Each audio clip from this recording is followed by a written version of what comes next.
ones I knew before. There's been some changes since you all been gone. There's hell outside, it's knocking on my door. The devil's selling cookies with a song. I didn't even hear the bell was wrong. Too busy making these tracks on my own. Scores out to ones that are putting me on. Speak of the little God, always deliver from evil monstrosities. With God in the picture, no weapon shall prosper, he keep it so righteously. Spirit seen it, heaven plenty too. Grandma seen it, damn I'm missing you. Searching for the synchronicities to light the way and lead me back to you. Rolling through the city with this piece of mind, can't buy that. You not coming with me, wasn't there, so you can stop that.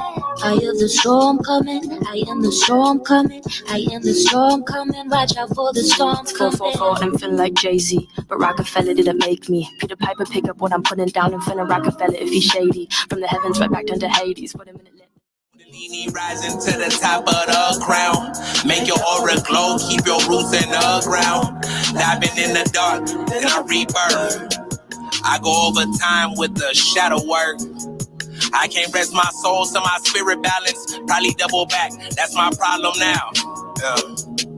Feel the crystal flow like a water fountain. Step a king, come and go. Keep it gassing on them. Yeah. I got all these gold in my soul, you see me shining. Everything aligning, perfect divine timing. I got all this gold in my soul, you see me shining. Everything aligning, perfect divine timing. Afterlife, I'm twice as nice. My afterlife is twice as bright. You Baphomet, hermaphrodite. I don't fuck with y'all, y'all cash ain't right. Mega Man versus the Doom Syndicate, Doom Citizen. I move senses, cool gentlemen. I don't do phenomenon, ain't nothing sweet. Goodbye, hello, would I? Hell no, should I? Said so. We are enemies side intelligent. Oh my God, Davis is on the squad. Broken facade, open a gun, open the arm, quoting the song.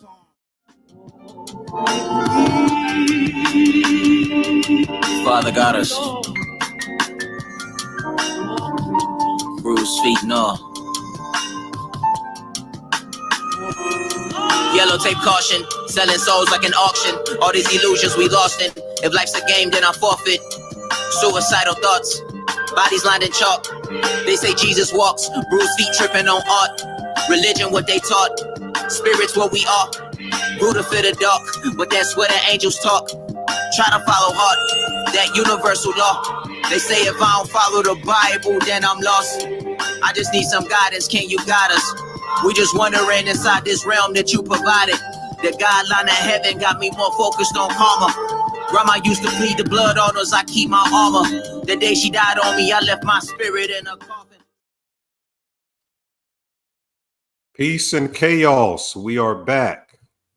Shout out to the Nagas and Fangs. Trying to get my pictures right. And anyone else that is listening in from other platforms, put a 1 in the chat if my mic is high enough. If y'all can, put a 1 in the chat for me, if the mic sounds good. And with that, I want to say what's up with the YouTube family. Hope you all had a wonderful weekend and that today was productive for what you needed to get done. But we have some business to deal with today. We have a lot of business to handle, a lot of things to go through. Okay, 1 sounds good. Appreciate y'all. What's up, Katrina? See Janae up in there. See some familiar faces. Moonchild, I see you up in there. You said make it a little bit higher. Now, is your mic turned up high? That's what I want to know. Because I got to go back in these settings to make it higher. Put a 1 in the chat if I need to make it higher, or put a 2 in the chat if it's fine. Because everyone else said it was fine earlier, so I'm just making sure before we get in the video and it's not too low for everyone. Peace and love. I see you in there, Miss Keita. Johnny Mac, okay. All right, so we're going to get started. We've been waiting to get into this Moonchild thing for a minute. We've been waiting to crack that code. We're going to crack that code today. We're going to get in their ass today with that. Pause, no diddy. But by the way, before we start the information, the sacred plants are back in for this week. You know, last week we had some dilemmas. My person traveled out of country, but they're back, and we got a surprise for everyone with what we have with that. So just inbox me or hit me up via email. Also, my schedule is cleared for consultations this week. The email is startribe777@gmail.com. So if the information today moves you, or if you were not able to do so to get one in before time, just email me and we'll set it up and we'll plan it via schedule. With that being said, welcome back to the True Occult newspaper of the Spiritual Shade Room. We are here to enter into the fabric of non-Euclidean physics, corresponding to the occult metaphysical faction of psycho-spirituality. Here we study the Naga currents throughout history to the planet's Kundalini's repositories.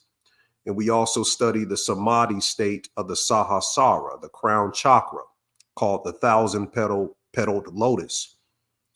That is what redeems us in the alchemical journey of the hero, pursuing the immortal elixirs of the void. We also cover gematria, which is Jewish numerical mysticism, ritual symbolisms in the social orders of the world, subconscious psycho-spiritual practice, retrocausal psychology, deity morphology, subatomic consciousness, and the sciences of the black hidden light of Gnostic aeons, and many more mind-blowing phenomena. So we're back, and we want to welcome you all to a master class on YouTube. Today's class is the Black Lodge, Moonchild Mystery Unveiled. And we're still in the year of the dragon, which is the year of the X. There's some things we're going to line up with that. They're even having some type of dragon boat day that Adonijah brought to my attention. They're doing some dragon boat day today. I think this is in China. But that connects to the Japanese Watasumi water dragon spirit, the tutelary spirit of water in Japan, that we covered on Patreon. If you're not on Patreon, you're missing a good bit of the segments that leads up to the YouTube video. So Patreon is nothing but $5 for the lowest tier to get this information beforehand. Have to reiterate that. But it's like what I've been saying. We live in an artificial dream. What we are dealing with in this reality is artificial dreams and cinemamancy, mainly, of the world stage. Sympathetic magic, which creates what we gave in our Giants Titan physics class, polarimetry. We'll probably go back into polarimetry today. There's a polarimetry to our lives in the magical universe that our consciousness inhabits. The magical universe is simply the kinetic potentialities of the trajectory that our soul is making an expansion in throughout the multiverse. And I'm learning now that this channel, this YouTube channel, is like the no chaser, straight like that, IDGAF of this community. I'm realizing that because I get people that hit me up and be like, man, you just go straight in with stuff. You know, I don't even warn nobody. I just start busting off. Got to pause that too. But yeah, we do jump right in with it, whether it's chaos physics, magical ontology, and other things mentioned, like what I just covered in the intro to what we discuss. We go through a plethora of things that you don't really hear anywhere else. So some should appreciate how direct we are in the exploration of these endeavors. We take the gloves off. And we are not in the reality that we should be. We recognize that. This dimension has secrets like all other ones. This dimension should really be called the butterfly net dimension. I'm gonna get into the butterfly net, but it's very archonic and built to trap energy. For instance, the dynamics and sequence to how our homes are built is specific to the demiurge to steal energy. I want you to look at these graphics I looked into to conceptualize what I'm saying. Our homes are built like this. And in feng shui, they study this type of stuff. That's why I'm big into Vedic feng shui. It's the Vedic version of feng shui. I forgot there's a Vedic word for it. Had it in my notes. But there's 9 solfeggio frequencies that every room in your house is prototypically set at. The angles of the house, or whether it's an apartment, wherever you live, is built like a box prototypically, and is set at 90 degrees and angles in each corner with 8 sides. So everything within this box that we call a home, which is resembling really the caves. You know, it's a cave really to trap the energy in, you know, and that's part of Freemasonry, leading, you know, the predecessors of the caves through the burning sand is connected with Freemasonry. But even not only just the 90 degrees set up in the rooms in the house, you have a door that's set up like that. You have frames, the TV, your mirrors, windows, furniture, anything that has a structural base wants to hold energy, and that's how it's designed in this dimension. Our body produces 360,000 joules of heat in an hour. So that's 100 watts. And there's an emittance of energy and a reception between that. Meant to mention that our bed as well, the bed is most important because a bed can hold and store energy from the day before, even a week before. So every living being has an aura field. And in feng shui, sharp corners are considered bad energy. The sharp corners are known as cha chi, or in feng shui, that means poison arrows. So when chi meets 2 walls at 90 degrees or less, they weaken energy and create turbulence in the auric field that causes fatigue. Feng shui is the ancient practice of arranging buildings, objects, and space to achieve harmony and balance. So when you walk into a room with these walls with 8 points, energy gets contained, and our homes are absorbing the energy of the person or people who live there, past tense.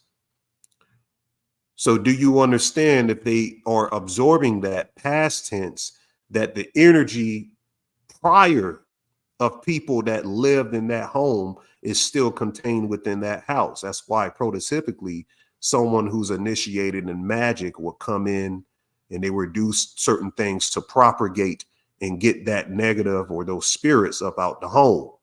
Our ancestors knew exactly what they were doing, you know?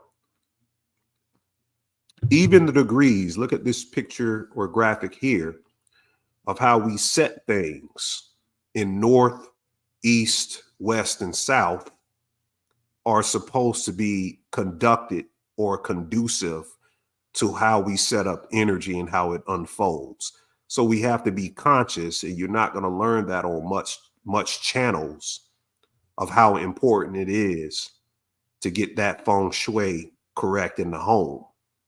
And I think we did a video. I'm not sure if I did that on YouTube, but we went exactly in what you need to do to get that feng shui right. If it wasn't on here, you can find that video on Patreon. Yeah, that will put salt in the corners.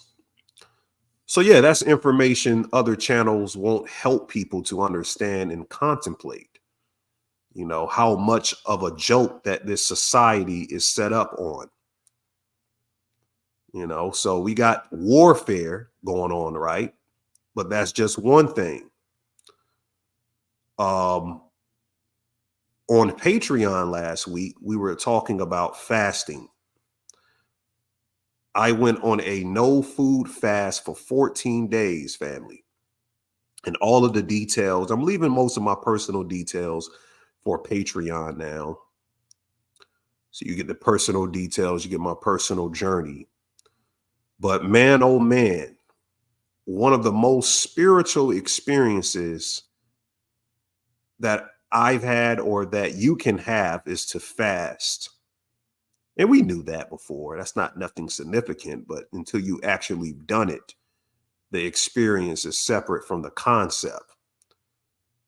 Now, recently I broke my fast. I ate a salad and I ate watermelon. But I intend to restart it this week, later this week. I was filled with energy. Really, I had a hard time finding when I wanted to go to sleep because I had so much energy flowing in.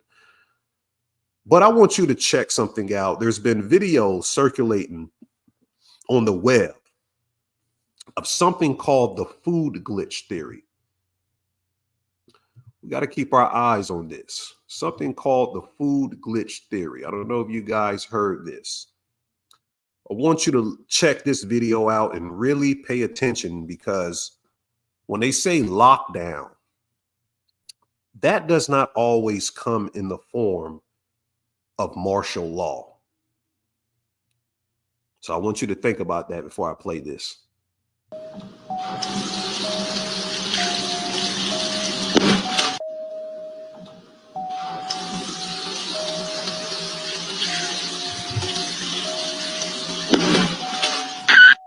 So my mother was showing me that she opened a banana, that she thinks that these are not real bananas. We got it from the supermarket, but when she opens it and she breaks it in half, it gets very tough and doesn't really break. And when it pulls, it's like it's glue. It's very tight and doughy. Now I know goddamn well. It's raining in every spot but on that damn Cheeto. Do y'all see this shit? The Cheeto is like protected in this circle. What the hell going on? Chiles que ya están Ay, pero por mucho, ¿por qué hacen Mira. Mira, hasta se abrió las... Estoy diciendo que mira que de humo hay. Ya, Gaby, porque puede explotar ahí. ¿Y así no las comimos?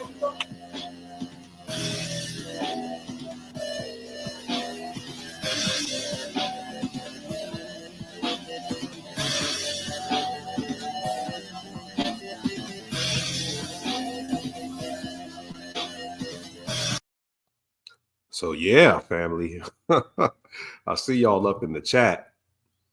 Yeah, so that's what's going on. You know, that's what's going on. The food itself is locked down. And someone asked that I didn't have nothing at all. No, I had, you know, fluids, you know, things of that aspect. I didn't, you know, go without nothing. But yeah, I would advise for you to try it. You said 3D printed food. Yeah, there's a lot of that going on. So I did a video on the food matrix before. Some of you who rock with me, you know, for my previous channel, y'all remember that video and how the archons rule over different categories of food. The archons are forces that want to oppose our spiritual essence. That part of the essence that wants to transmute us. And our bodies are actually constructed, speaking of Moonchild, our bodies are constructed of lunar matter according to Gnostic texts, and the archons rule within us according to our nature. It says in the Gnostic text that only the twice born, that means ones who have a wedding garment of the soul, have solar bodies. And I'm going to get into the sun child as well as the moon child a little bit later on. But those who have the wedded garment of the soul, they have the chariot of Ezekiel. Thus, we who remain dressed with lunar bodies are subject to the will of samsara, evolution, and de-evolution or devolution. So we're talking about a lunar protoplasmic matter that evolves to the stage of the humanoid body, as we call it, that we inhabit. And then matter slowly begins to devolve. And then the archons who guide and manage that matter begin to awaken in the devolving way, which becomes what we call evil. They then blame and accuse the angels of the evolving current, which is solar. And this is how we can understand various manifestations of the archons. So just to introduce that to you, yeah, the Tamas, Rajas, and Tattvas, even Adonijah was telling me about a book that speaks about that. I'm gonna have to look into that this week about that. Yeah, he said that old channel was gold. This channel is gonna be gold too. Just give me a little time to build it up. But that first archon that ruled, they call the first archon the Reaper. His name is Athoth. He rules over sugar in the food matrix. Then you have Harmas, the eye of envy, also trans fats and meats, different meats. When you consume it, it still has the spirit of that being in it. And Harmas rules over that. Then you have Kalila Umbri. She rules over salt. Yabel rules over mercury poison.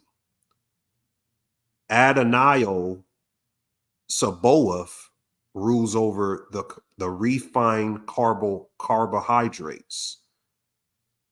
Cain rules over alcoholic, whether it's beverages or things, ingredients. Abel rules over enriched wheats.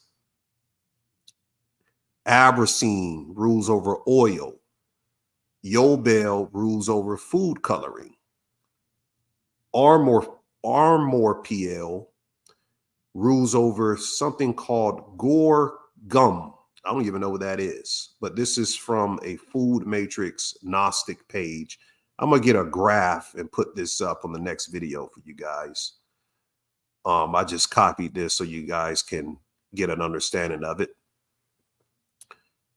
There's another archon called Melcier Adenine, who rules over high fructose corn syrup. Belias, which that sounds familiar to one of the Goetic demons, he rules over artificial sugar. And Yaldabaoth, which has three names, Yaldabaoth Sackless Samael, rules over yeast extract. So artificial ingredients, that's right. AI. So water holds memory, right? Right. So yes, it's real crazy. You said, is the food matrix video available? It is. I have it in a file that I'm uploading right now to my higher tiers on Patreon. So you can get it on Patreon, definitely. So yeah, there's a food matrix and there's a hierarchy. Like this whole dimension has a hierarchy energetically. And when we speak about the moon children aren't just attributed to magical workings that Jack Parsons and L. Ron Hubbard influence. Astrologically, our flesh within itself is Saturnian and is lunar. It's a lunar derivative. So all movements, actions, and manifestations of people, animals, and plants depend on the moon, and we are controlled by the moon. The moon is the mechanical part of our lives that depends on the activity cosmically of movement of other galactic bodies, but it's the only quote unquote luminary, because I don't even consider the moon a luminary, but let's just call it that. It is the only one that's subjected in the currents to the earth. It regulates those currents within the earth. So we become subject to the moon. And our purpose is, if we develop within ourselves consciousness and will, then we don't have to be subject under this mechanical manifestations, and we can escape that power. So the entire world is Moonchild slavery, doing time on planet Earth. And the moon is a very powerful electromagnetic computer. So the moon is a electromagnetic computer, and the energy from the moon has been beaming electromagnetic frequencies onto Earth for aeons now to maintain what scientists call the two-stranded DNA. We as Nagas and Gnostics, we call it 12-stranded. We don't believe in two-stranded. But the moon is a satellite that was constructed, and it was anchored outside of Earth's atmosphere for aeons as a mediating and monitoring device, a supercomputer, a super AI, or eye in our sky. Now, they're going to tell you it's reptilians that put it there. Oh, God. Hold on, where's my photo? I had a photo for those believing in the reptilian myth again. I don't know if it uploaded. I don't see it quite right now, but they uploaded another photo last week to feed into that reptilian egregore again. And I just shook my head because I was like, damn, it's back. I don't see it right now. I guess it did. Sometimes I don't know what my computer, it'll tell me it uploaded, but it didn't really. That's aggravating. But we understand how they, pertain what the reptilian looks like. But let's talk about it real quick. Let's get into a little dialogue about what this thing is.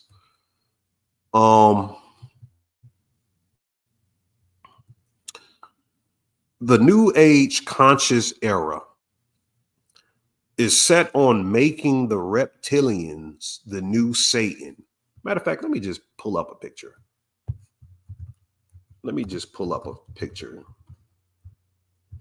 And I won't be on this for long. I just got to nip it in the bud. What is it? It was on Twitter. Let's just pull this one out because everybody liked the different kinds. Okay, so the New Age conscious era is set on making the reptilians, the new Satan, and they want the galactic confederations like Pleiadians, Andromedans, Lyrans, Anunnaki to be the savior brigade, when none of them shits ever even existed as a term 100 years ago. That's how far they can warp reality with this thing. That's how far they warp it. The UFO agenda is the program that crazy ass people use that have traumatic engrams that they can latch onto as a servitor. They use this UFO whole alien thing as a servitor to waddle around and project their repressed shadows that they've done no work in trying to alleviate past transgressions in life. And I'm not saying seeing a shrink is doing the work. At least you're making the attempt to do so, but the work is going to have to come from you inwardly through spirituality. So everyone today is either abducted or some type of experience pertaining to the Illuminati or something with your family and all this crap. You know, they're real loony. And everyone is claiming galactic origins or an Atlantean presence at the beginning because the cults of Edom have taught this Cthulhian entrapment of consciousness that serves the egregore astral thought form of what the Black Lodge actually is. We just recently brought on one of the top euphonauts or bishops of Gnostic thought, you know, circumventing what exactly magical consciousness is. Alan H. Greenfield, the latest interview we did. And that video barely gets views, I notice, because it doesn't quite entertain people's trauma porn that the masses want to hear from. People are attracted to trauma porn. But the spiritual work compared to the trauma porn comes second. We got all of the gematria, we got all of the decodes, we got all of this type of thing.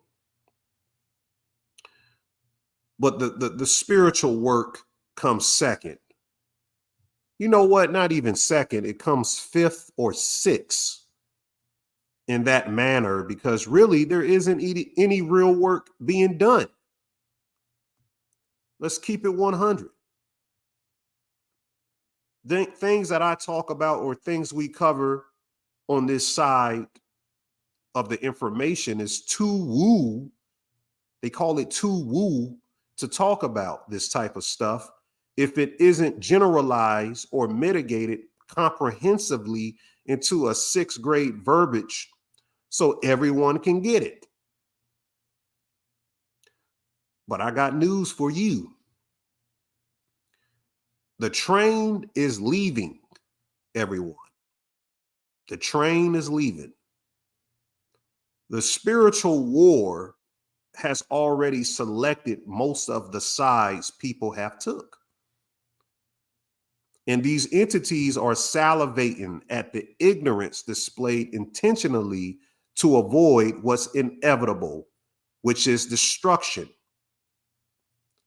It doesn't matter if you are a Moor. It doesn't matter if you're an indigenous American, an ancestor or a descendant of Aztecs and Mayans, or whether you think you're an Aryan god, if that's what you think. The truth is that the future is chaos, and not the chaos in a simplified scientific explanation. I'm talking prime chaos, the origin of this shit. And we break that down. What is chaos? Bobby Hemmett and our master teachers unveiled what exactly this chaos is. And until we understand that, we're not going to understand it. We are only given pre-scripted loops as hosts in society to become a hive mind drone without knowing how to question these damn realities. The battle is not physical. You've heard that before. But the questions that you are asking isn't serving a goddamn thing. What you are asking means more than the answer, because you are now pondering and beginning to figure out what needs to be understood. I set out on this journey not just to decode the matrix, but to destroy it. And this shit needs destruction at this point, because there's nothing left. They got our kids thinking about their sexual gender before puberty. We got men chasing passports to a paradise that they only can find within themselves. You got women feeding into the mind control that being equal to a man will balance the equilibrium of their ego. Different races are chasing supremacy covertly under the guise of humanitarianism when humanity is the goddamn enemy in the first place. I could give a damn what happens to humanity. No matter how much money you have or you do not have, the only gold or currency is spiritual enlightenment. So fuck a cryptocurrency. 10 years from now, they'll have another currency for you to chase. The only currency is spiritual transactions.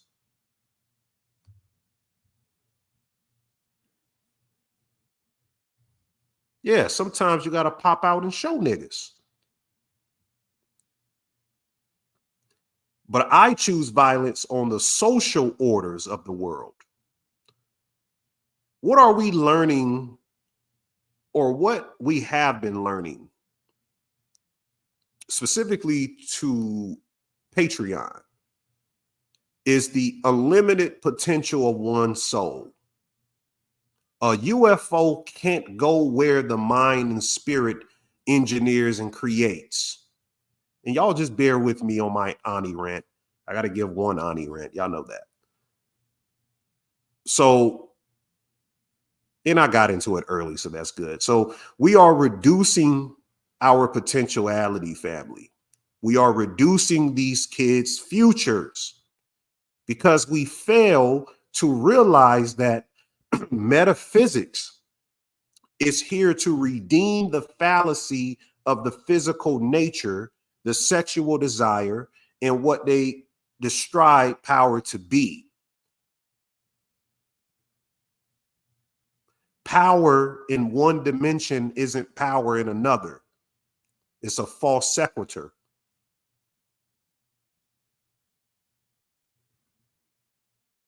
So let me get into the information. I got more, but I'm gonna get into it. Let me get into it. So I want you to think about that going forward as we get into the trauma porn. Because we can't be real all the time. The Black Lodge.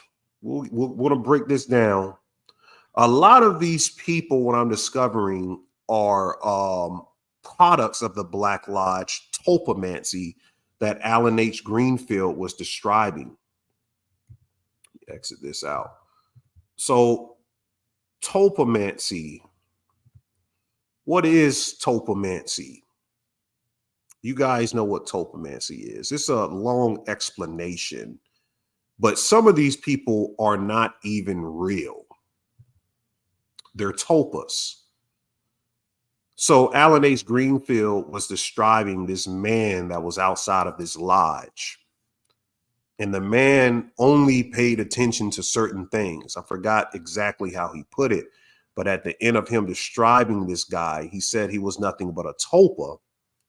And when we break down Twin Peaks today, we're not going to give a full decode, but we're going to break down, certain aspects of it. The show is called Twin Peaks. I want everyone to watch that. It was homework on Patreon to watch it.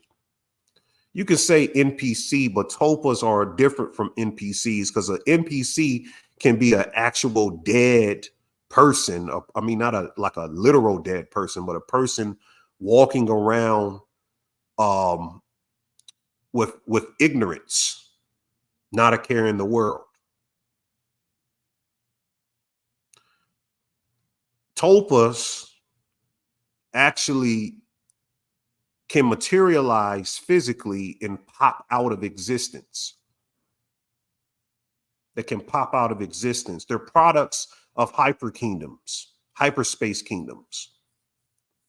I'm gonna get back into the hyperspace because Twin Peaks goes into the hyperspace kingdoms that a certain person spoke about. I can't even say her name on here, but those who know, you can put her name in the chat. So going in part 2, or I might go into the Sunchild next video on Patreon, we're going to speak about tulpas and tulpamancy. We're going to give a full breakdown, a scholarly breakdown of what exactly a tulpa is. So look forward to that coming in the next week or so. And who are the tulpamancers? The tulpamancers are people who work for the Black Lodge. So a lot of entities set up in this world, a lot of celebrities that you think are real, and you question yourself, that doesn't even look like a real person, like that lady that was on the, what was it, American Airlines? AA, Twin Peaks. Shout out to Donut. She said that that person wasn't real. Now, we don't know if she was a CIA, Mossad agent. We don't know none of that, but tulpas do exist where people aren't even real. It says the 4th episode of season 2. Right. I like all of them. I like all of the seasons. I don't know what was the problem with people not liking certain seasons of Twin Peaks. I like them all. I saw something in all of them. It had me binge watching. Now, not Judy K. This person, her initials is TT. That's all I'm gonna say, because last time we went into something with her, I got a channel erased. So, reptilians aren't real, Bubblegum Black. I'm sorry to inform you. They aren't real. Check out my reptilian myth video. I will explain all of what the reptilian is, where it originated from. By the time you finish that video, you will understand what a reptilian is. I wasn't able to cover this on Patreon, so some of my patrons in here. What is the butterfly net? I want you to rewatch the movie Butterfly Effect. That's more homework.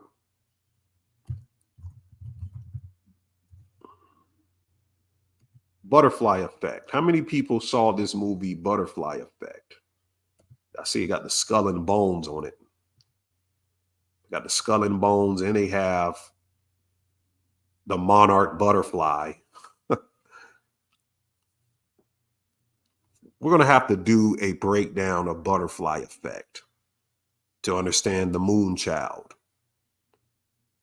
Because Butterfly Effect has a lot of things from Twin Peaks if you watched it. You know, time traveling. There was some time travel stuff. Interdimensionality. I watched it a lot too. I haven't watched it in probably the past 10 years, but I used to watch it a lot. So in this movie, Butterfly Effect, they're describing the Moonchild.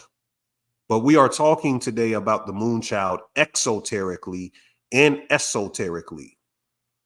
So we should understand first, looking at the Butterfly Effect in the movie, this reality in its entirety is a God spell. That means a spell of all spells. We're living in a God spell.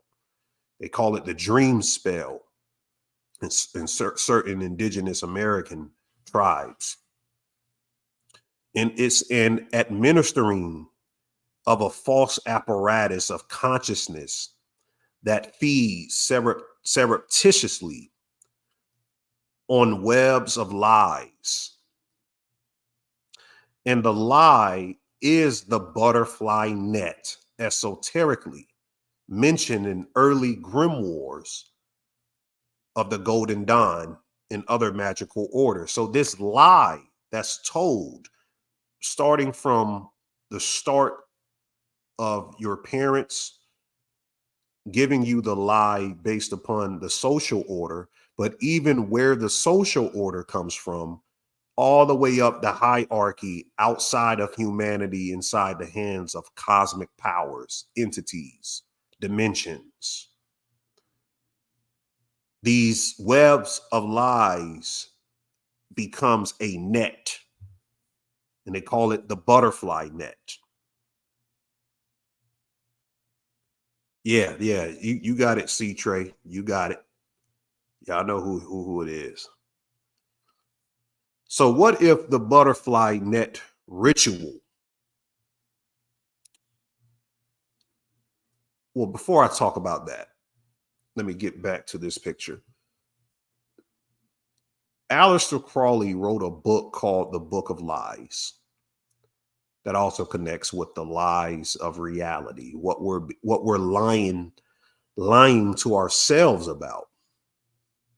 And he wrote the Moonchild novel. So what if the butterfly net ritual that I'm going to break down entails that the entire society set up by this synarchy today and ones from the past has broken our consciousness down collectively so much through ambiguous patterns similar to the actual extreme process in Black Lodge trafficking, that they have made the collective social order into a dark entity that exists inside of our nature through the biggest ritual seance in the ley lines of America and other places are substituting what a magical circle is in a magical ceremony. I want you to think about that. I want you to think about what I just said. If you didn't understand it, just play it back later. So what we know is that the Trinity bomb, one thing in Twin Peaks, they show the atomic bomb. They show this atomic bomb. Let me pull it up real quick. Where's my photo on the atomic bomb? I guess a lot of photos didn't upload in here, guys. Apologize for that. Oh, here it goes, right in my face. The atomic bomb here.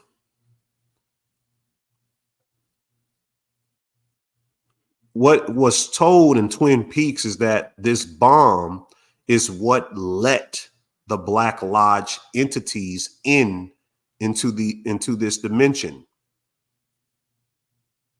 And the mushroom that surfaces after the bomb is set off. The mushroom itself was originally, and I'm speaking about the magical mushroom, not the actual mushroom cloud.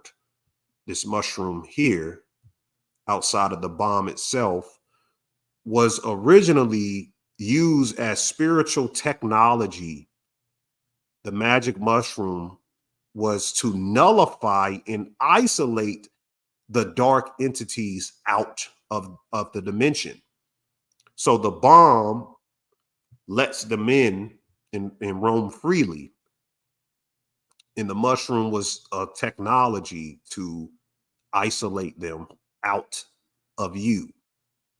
But now even the role of the mushroom after overindulgence is it behaves like what they did in splitting the atom during the atomic bomb, the most unholy thing that you can do.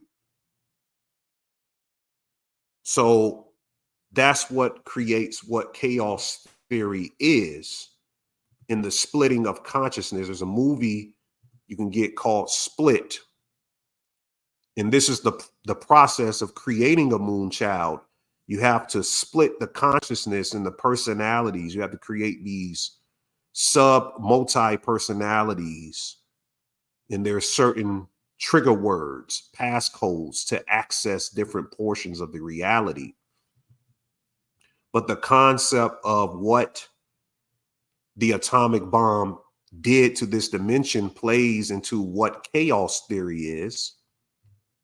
And the graphic of chaos theory is describing what the butterfly is esoterically. You see how this looks like two dimensions merging together, but it kind of looks like butterfly wings.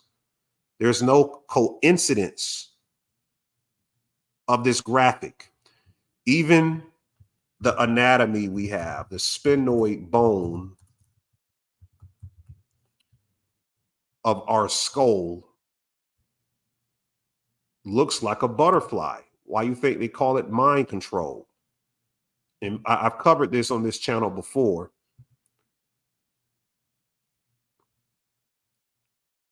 But the 8 cranial bones, the one right here in between the eyes, it looks exactly like a butterfly. That's why MK Ultra is mimicking the anatomy of our body. This is where the sphenoid bone is, the butterfly. You said, have I ever seen a visual representation of chaos theory? You should show that goes right along. I've never seen a visual representation of chaos theory. Let me see if I can pull it up. Just for your sake, Jorge. I know you give great info.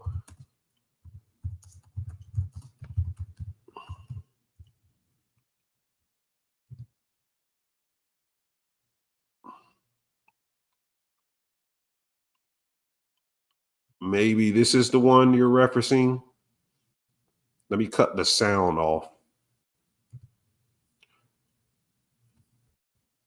Let me cut this sound off. Seemed a little bit too scientific. Oh, that's it right there. Okay, hold on. The butterfly. Oh, okay. Yeah. I just put the butterfly up of what they were showing here, but this seems a little bit too scientific to go through. Okay, let me play this part. Hold on. Let me play this part. This looks interesting. Hold on.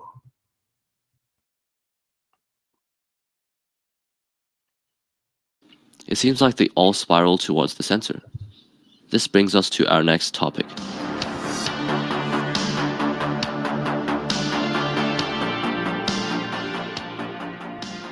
An attractor is a set of points in the phase space which attracts all the trajectories in a certain area surrounding it, known as the basin of attraction.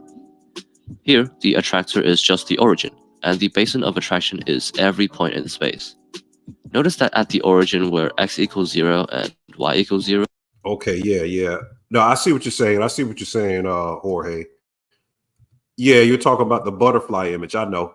I just wanted to see how did they get to it in here? Okay, here it goes right here. How did they, the Lorentz attractor is one that has a fractal structure. No point in the space is ever visited more than once by the same trajectory. If that happens, the trajectory will travel in a predictable loop. And no two trajectories will ever intersect. If that happens, they would merge into the same path, giving two different sets of initial conditions the same outcome. Think about what that means. A single trajectory will visit an infinite number of points in this limited space, and this limited space will have an infinite number of trajectories.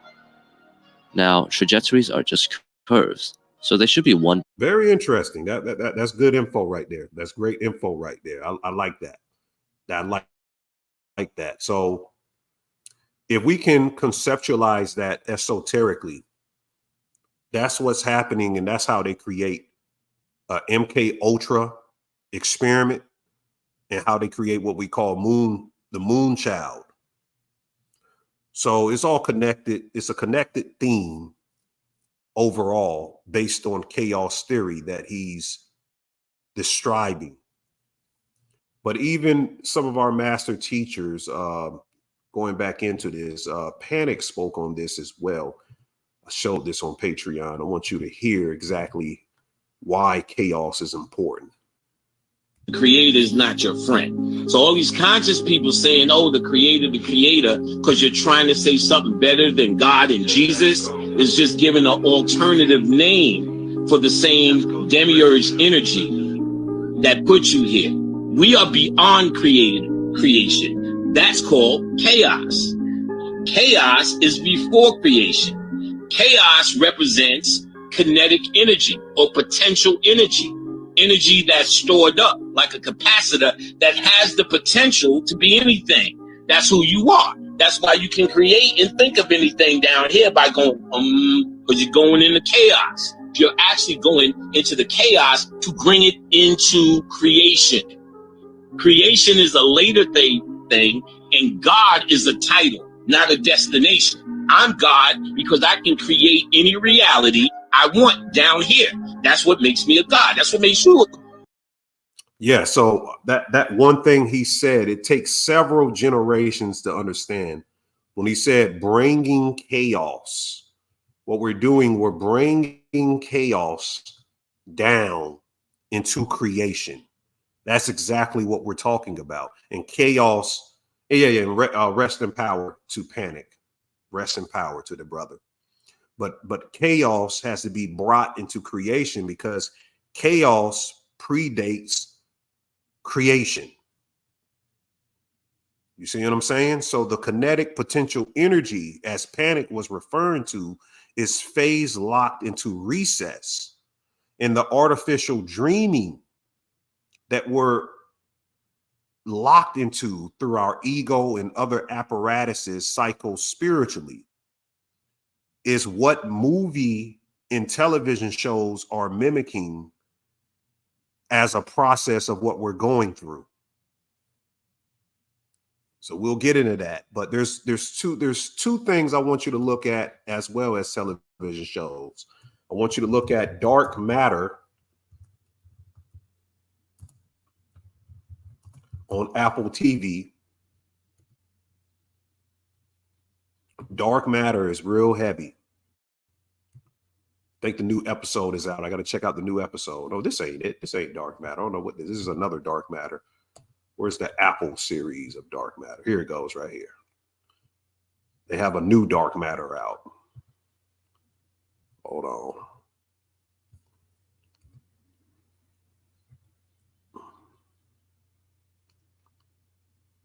This new Dark Matter has this box. Here it goes right here.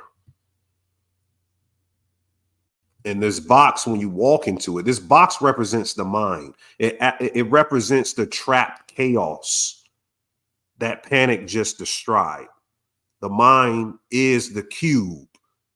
The mind is the stone that the Masons are referring to. It's the entire spiritual body. But at the top, the mind is what constructs these realities.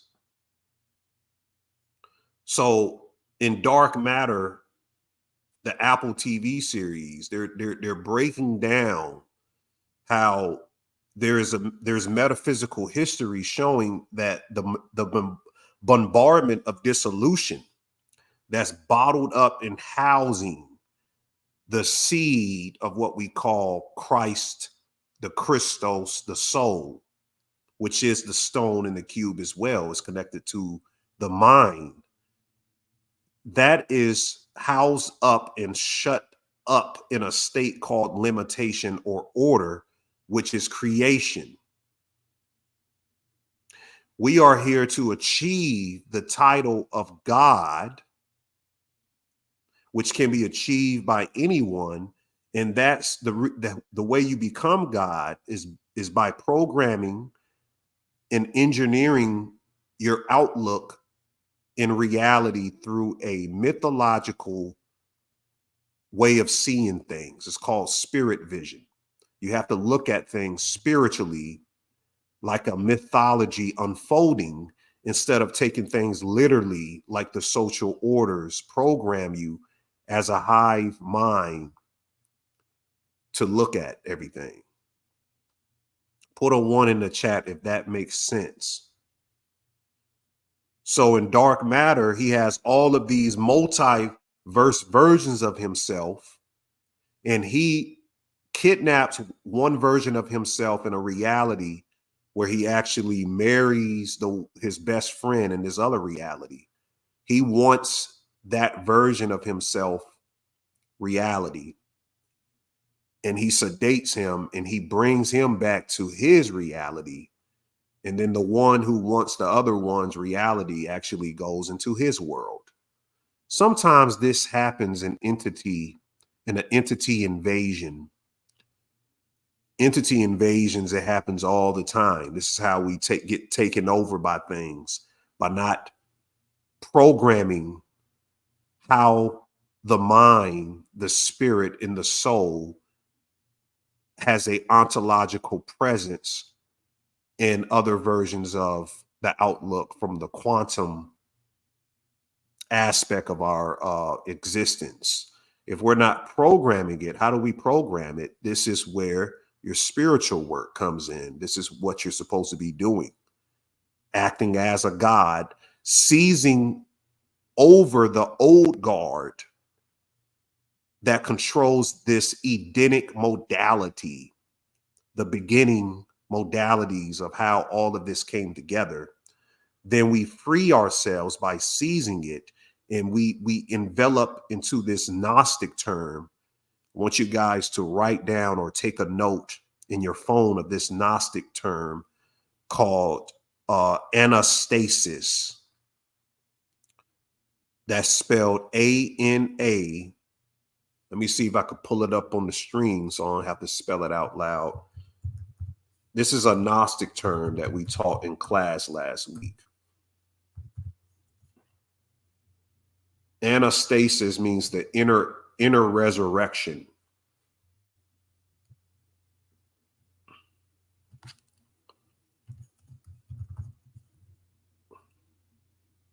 Here it goes right here. It means inner resurrection. That's how you spell it.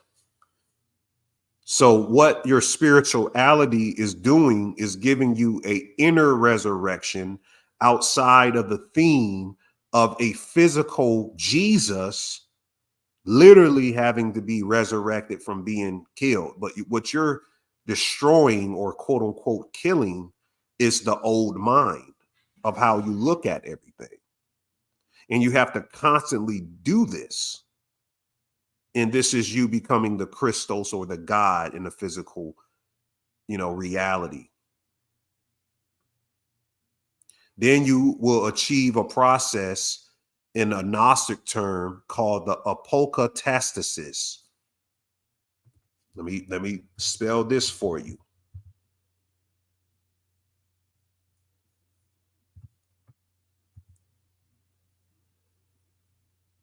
There it goes right there.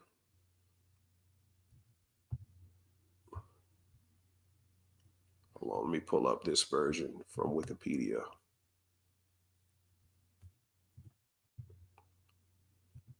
So you can spell it with a C or a K, but apokatastasis is the restoration of the entire creation to a state of perfect holiness. This predates anything in the Christian text. Matter of fact, the Christians got it from this.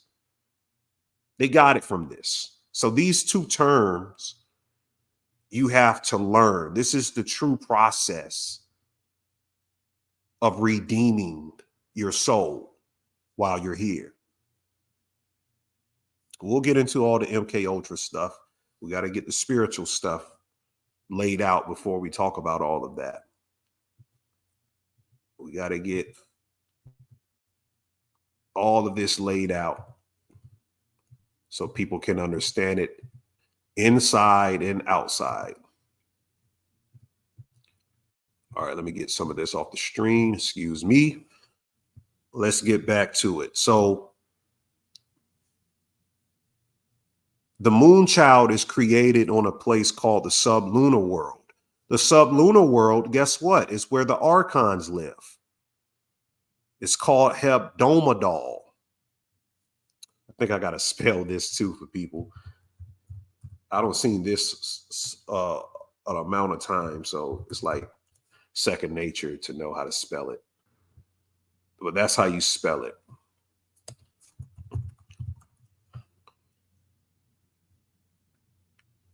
They call it hebdomad or something like that, but it's called hebdomadol in most of the Gnostic texts. It says it's the 7 world creating archons most Gnostic systems recognize. So hebdomadol is the home of the demiurge and archons. And they're like a EMP limiting our phone home call to the self. They separate the consciousness. They create the unconsciousness.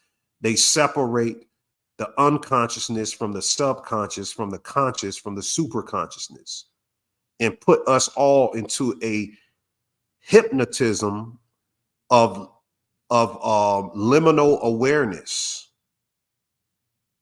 And then you have to talk about Kamaloka and the Vedic texts and the astral planes. We'll cover it. The Black Lodge and the people doing MK Ultra experiments, they're reenacting this on a smaller stage. No, 7-Eleven Lucas. Nobody's looking at Wikipedia. I pulled that up for you guys. I got scholarship in different books. If you're on Patreon, you know we all give scholarship. I was just showing people how to spell that word. So in all of truth, the mind is the fallen angel mentioned biblically and in an esoteric text. Now, the fallen angel is also human existence. So people saying that these families, this was the picture I was looking for right here that people were saying with the reptilians. It probably just uploaded because I didn't see it earlier, or maybe it was there, but they were saying that a real picture of a reptilian was taken. But humanity within itself, it represents the fallen angel in other aspects, but the mind mainly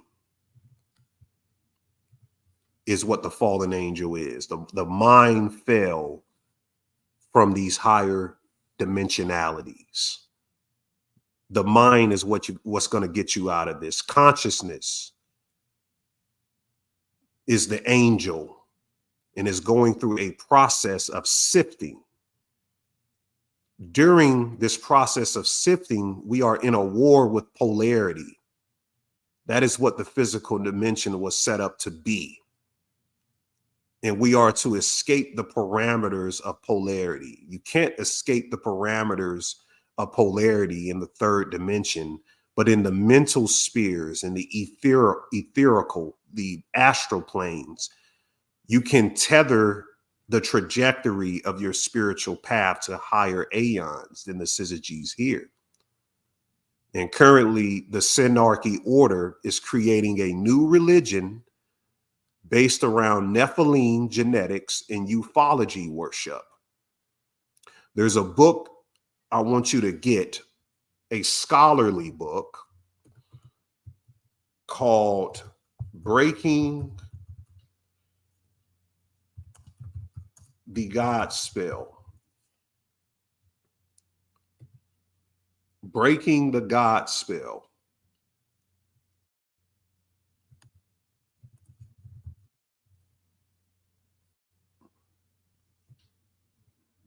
Where's that book at?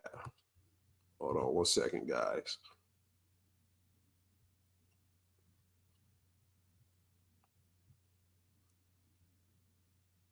Here it goes. Breaking the God Spell by Neil Freer.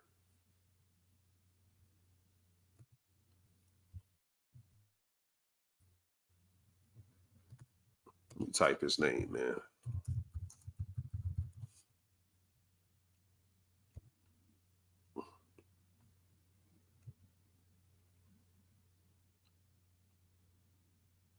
They sure don't want to show the image of the book. Let me just pull it up here.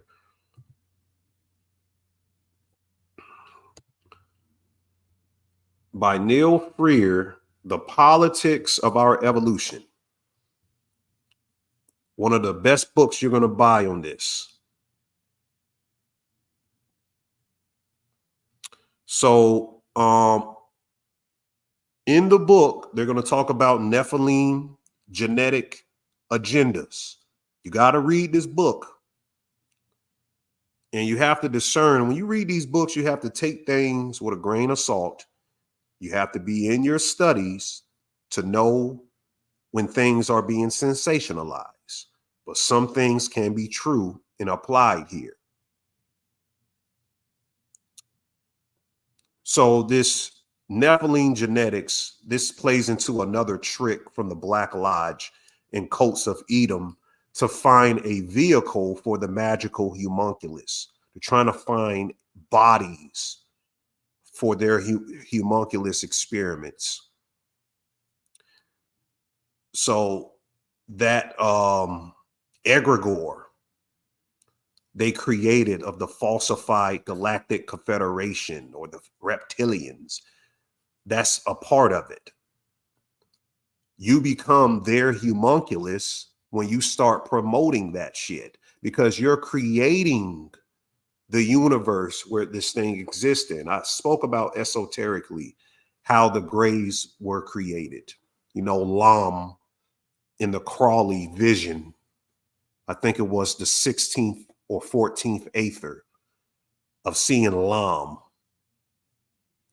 And then I describe what Lam is. It's simply the gateway. If you look at the full picture of Lam, there's literally a yoni in Lam's chest. Let me see if I can find that.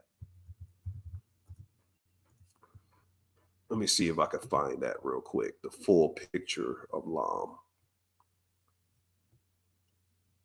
Okay, you can kind of see it right here.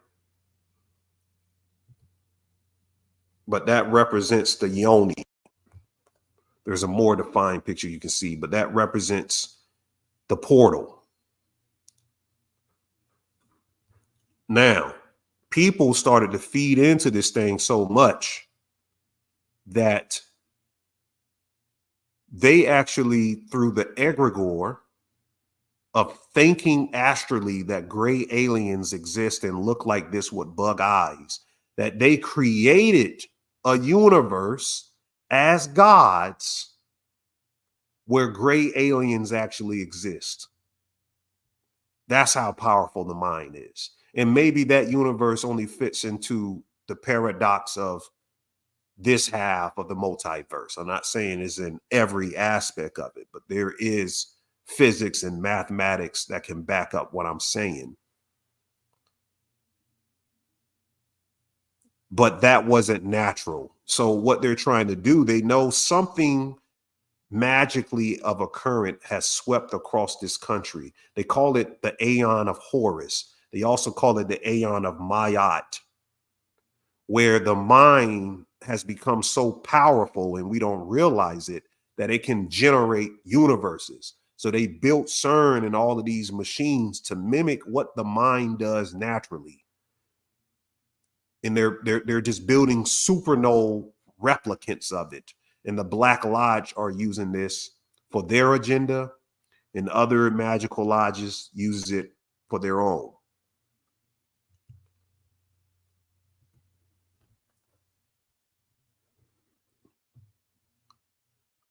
So that's my intro. Let's get into some hyperlucidity. The Black Lodge uses Trump a lot. They're going to use Trump a whole lot as well. Biden, Trump, you know, they ask the United States, or the United States asks people, who are you voting for? This is the main question in this election year. Now, they're about to bring this thing out slowly. It is occult and esoteric. It has to do with Trump's bloodline. I'm gonna have to get into that in another video. And there is a prediction still of what is predicted in Biden's demise. I don't want to say too much on here because they'll take down your video for nothing.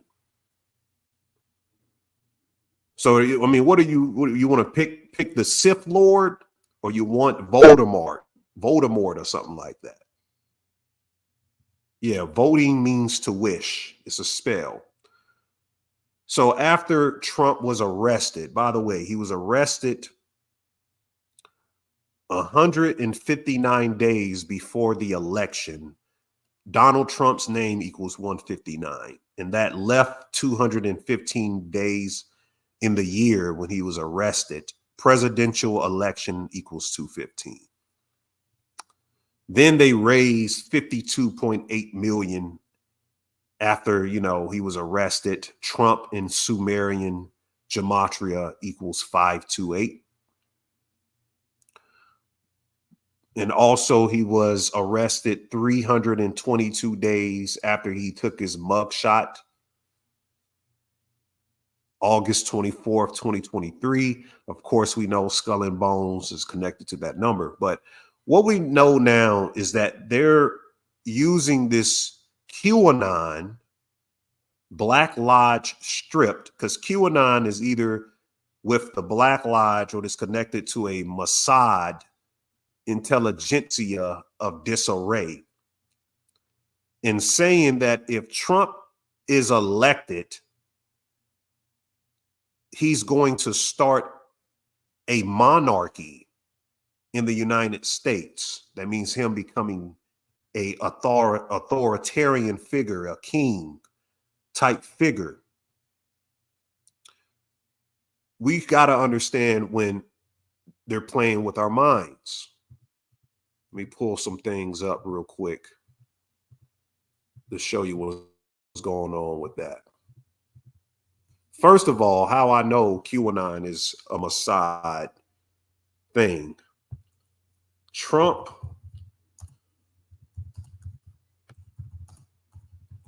was on a Israel coin right before he got out of office. Israel did an honorary thing for him and put him next to King Cyrus, because he's supposed to be building the third temple. And we know the connection between America and Israel.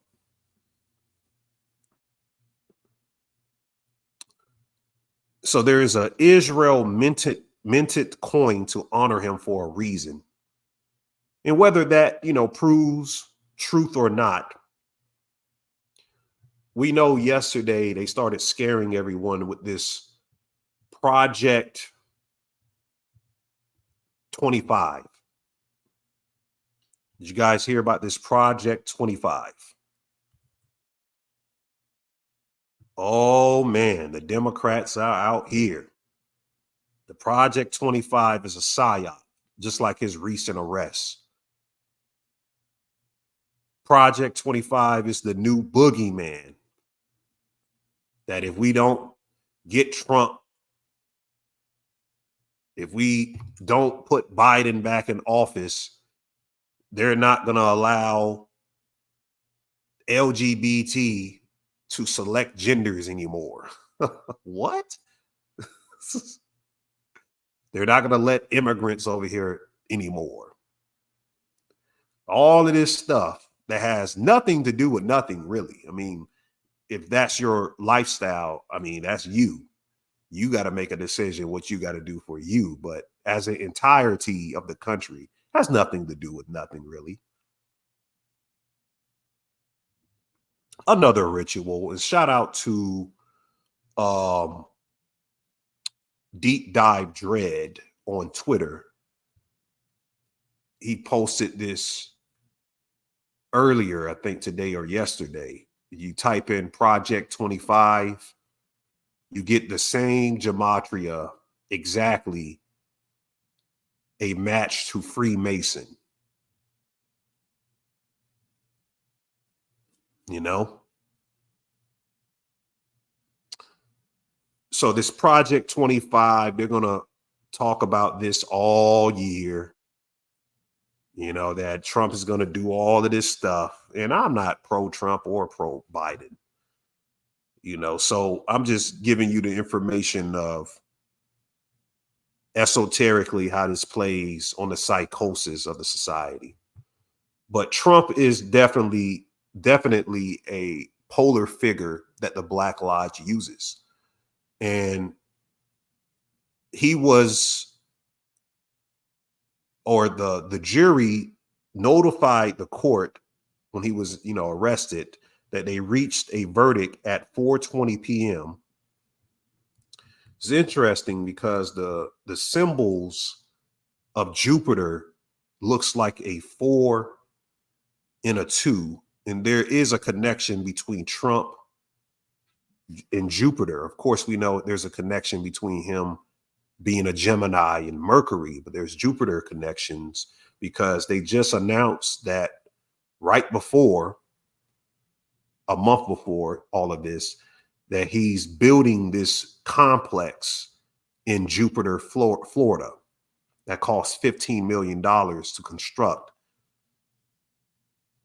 I think it's a golf club complex or something like that. So that was in the news for a couple of days. So there is a connection to him getting that verdict at 4:20 p.m. And Jupiter has a lot to do with how hyperspace dimensional portals open in Twin Peaks. They primarily open on a Jupiter and Saturn conjunction, which is every 25 years. That's why the last Twin Peaks took 25 years to come out. They were simulating a Jupiter and Saturn conjunction. And our last Jupiter and Saturn conjunction was the pandemic. The last year we had a Saturn and Jupiter conjunction was the pandemic when Trump was in office. So you're 20 minutes north of Jupiter? Yeah. So there's a lot with that. Also, some presidential news. Michelle Obama's mother, I think 2 weeks ago, was sacrificed 666 days after Barack Obama's birthday in 2022. So if you count 666 days after his 2022 birthday, you will end up on the day that Michelle Obama's mother, Marion Robinson, died at 86. Also, human sacrifice is 86 as well. So all of this is attributed to that.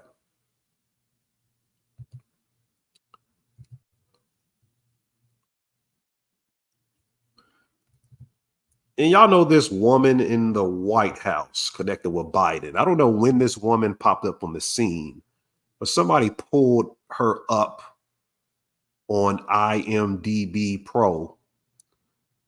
And she, of course, we know she's from, I think she's Haitian, but she's an actress on IMDb Pro, or that website. So this woman is an actress. Most of these people are actresses, as we know, but this just proves like that's part of the reason why she was hired to be the House person, the House Speaker, whatever her position is. But that just had me laughing when I saw that. More rituals. Joe Rogan podcast. Oh, you guys love Joe Rogan, right? Of course, he has the third eye, the eye of Anana, right on his forehead of the logo of his podcast. But people just ignore that. You know, that's nothing. Then he has the two lightning bolts. If you don't know what lightning bolts are, Do you guys know esoterically what lightning bolts mean, or as a symbol in today's society? There is a Nazi connection and a Zionist connection to lightning bolts. Just to give you that. If you've never seen the symbol, let me see if I can pull it up. Hope they don't mark me for this, but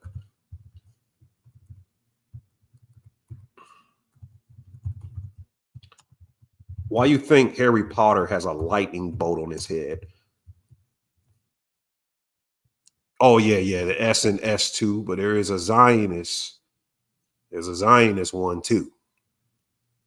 If I can find that symbol,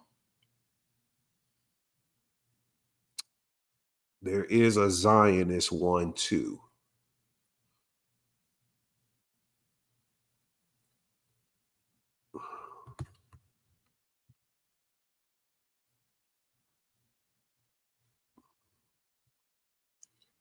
Yeah, they're not posting it on here. But you guys have seen it before if you studied this type stuff. It was during the 2017 Olympics. They showed it. No, the 2012 Olympics. The 2012 Olympics, they showed it.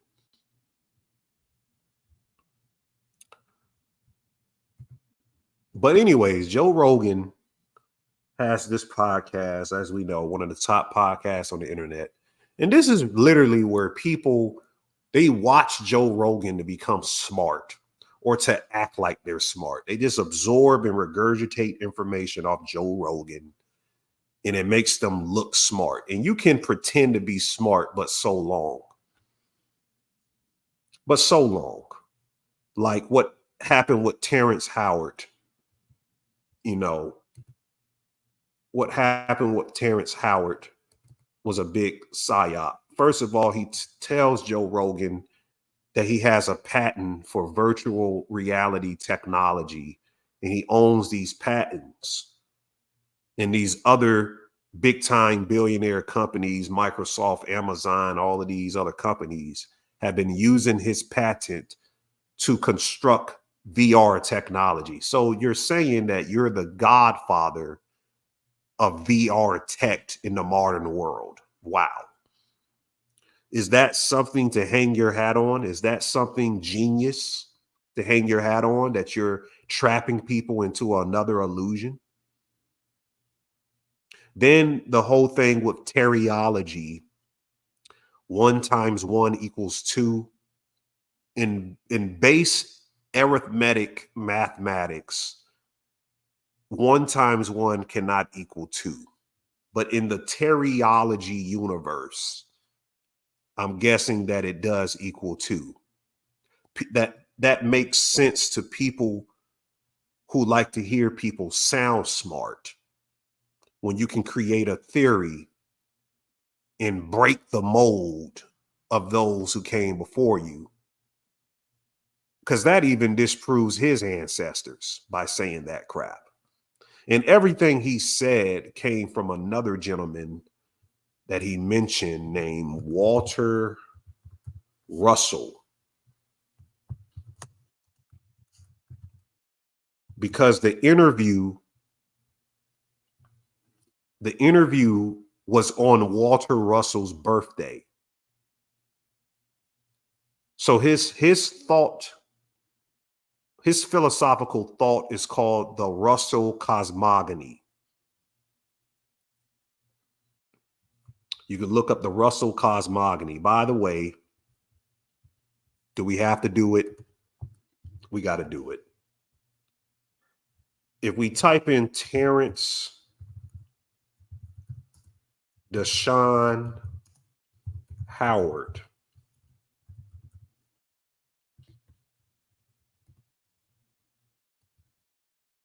we get 322. 322 is the number of the skull and bones. Somebody asked on the video we did with Donut and them. Well, you guys didn't look at the video. I'm disappointed. His name equals 322. The interview happened on Walter Russell's birthday. By the way, it also was Walter Russell's death day, because the same day Russell was born was the same day that he died. Now, why is that important? He was born in Boston. Remember, Bill Russell died, but just outside of Bill Russell, the Russell Company, Skull and Bones, connected to William Huntington Russell. He's the architect of it all. It's through this name Russell, but so the guy who's one of the founders of Skull and Bones happens to have the name Russell. The birthday of the guy who gave you the periodic table that Mr. Howard was showing. Remember that periodic table that had everybody in awe? There's nothing but Walter Russell's. Well, they don't spend that. It's Walter Russell's periodic table. I'm just letting you know that. It's his periodic table.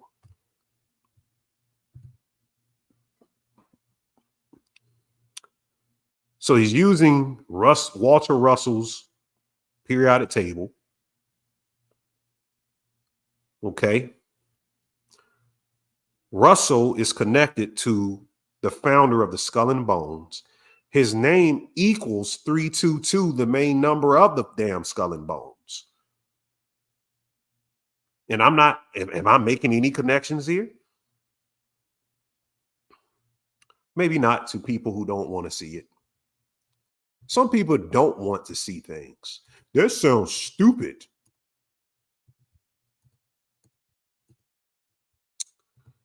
I can go further, but I'm not. Then we have Billy Carlson, Lord God. Lord. Billy Carlson comes right behind him. 92 days before his birthday. No, it's 93 days before his birthday. Joe Rogan equals 93. By the way, English Kabbalah cipher. And he start talking about them goddamn reptilians and Anunnaki. Now, if you don't know, because some people were saying, oh, you kind of shitting on the brothers. I'm supposed to be a brother, you know. Okay, let's see.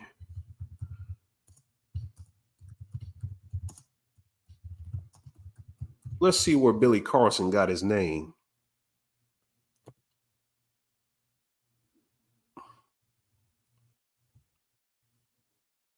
Billy Carlson. Okay, he probably had that mug shot removed, but we got videos of it.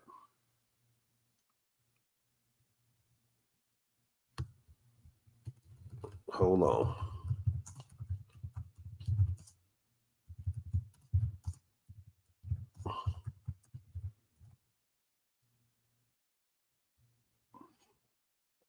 Let's pull up Billy Carlson's history quick.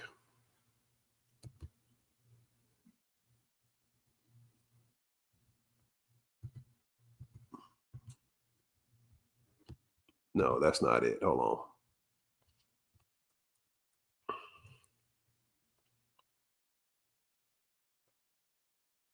Okay, here it goes right here.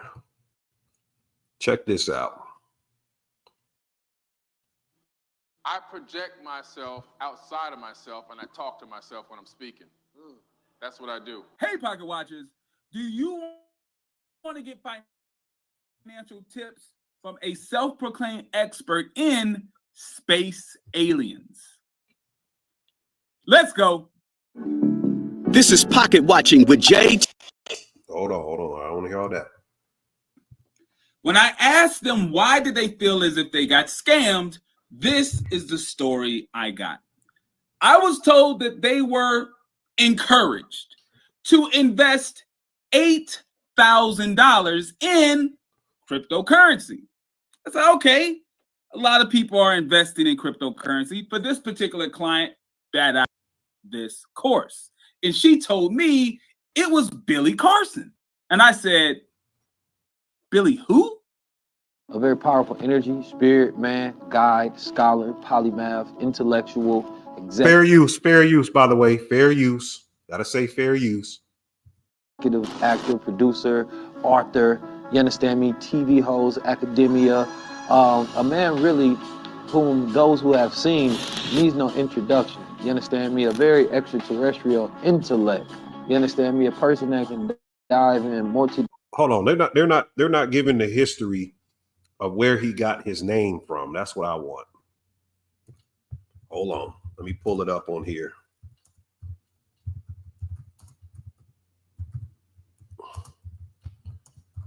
He got his name from another Harvard guy.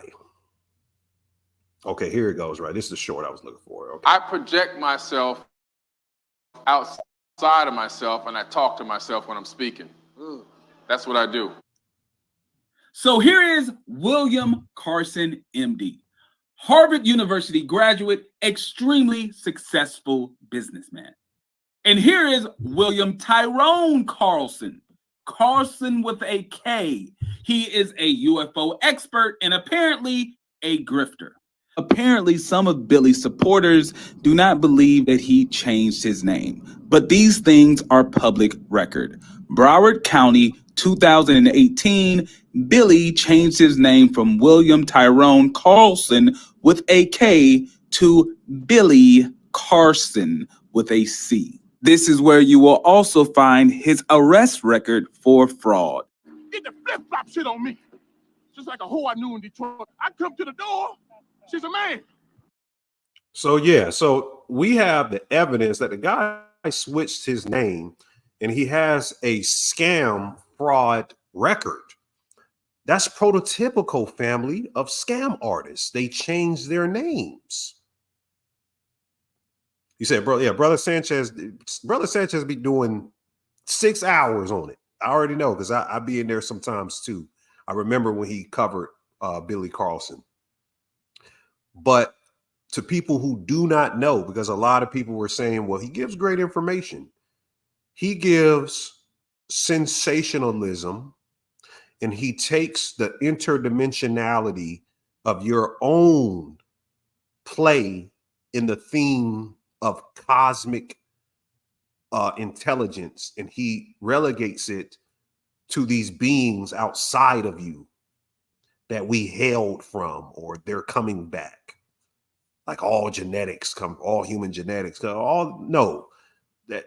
That is the reason why we're trapped in a spin cycle, chasing our own history intergalactically, looking for things outside of ourselves is because of people who get funding like him. People who get funded, there's nothing wrong with being funded. Let me make this straight, because people may say, oh, you're just jealous of these type of people. I have no problem with people making money in business. There's no problem in that. But when you were a ex-scam artist, and we have the mugshots, What they made AI mugshots way back in the early 2000s of you, and you done. And I'm saying some people have a history, but then you come over and then everything is relegated to something exoteric of a history of aliens and UFOs, instead of interdimensionality of where it should be esoterically.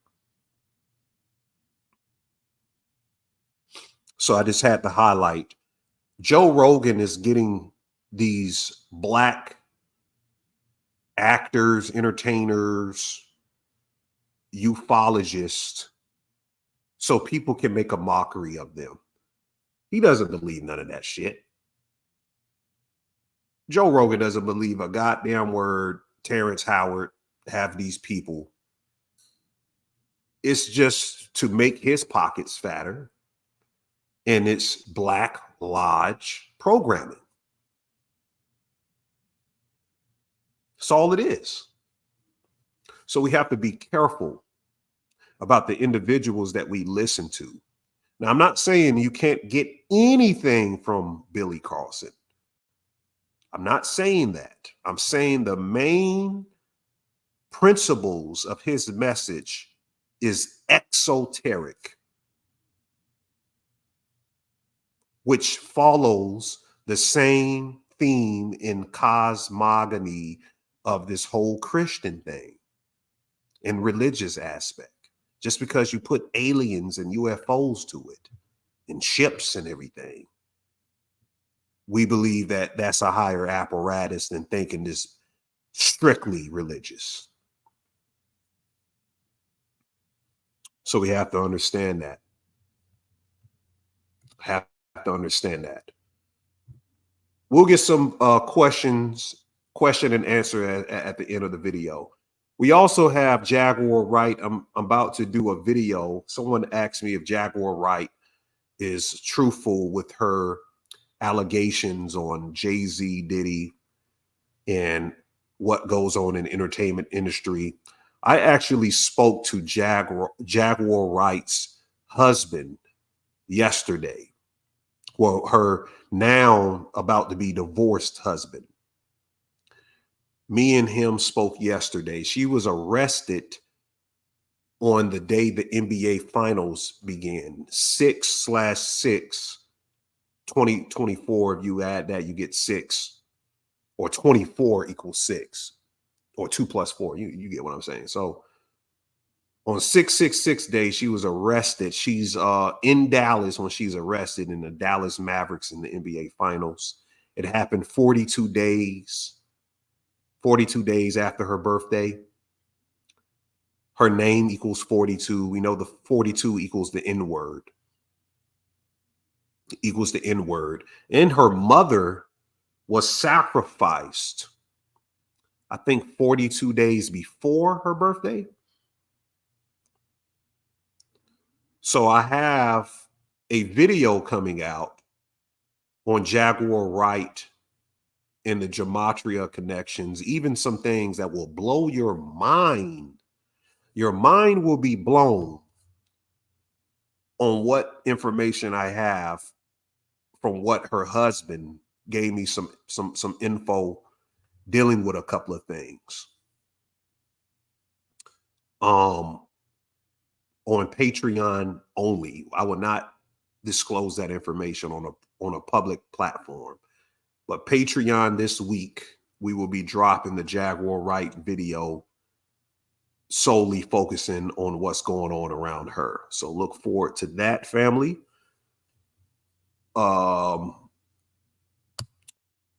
That's another thing. And what else is going on out here? XSX Tentacion. They released him getting killed this week, or the footage of him getting killed. That was on World Star, but it was on other platforms, and it's the year of the X. This is the year of the X. And he spoke a lot about astro traveling and all of these other things. I think he was a Moonchild as well. But of course, they will release it in the year of the X. Ryan Garcia, all of the drama surrounding him. Basically, he predicted he would be arrested on June 8th. He tweeted, "Something bad is going to happen to me on June 8th, 2024. He also predicted an earthquake that did happen in California, and he's getting his information from the Black Lodge.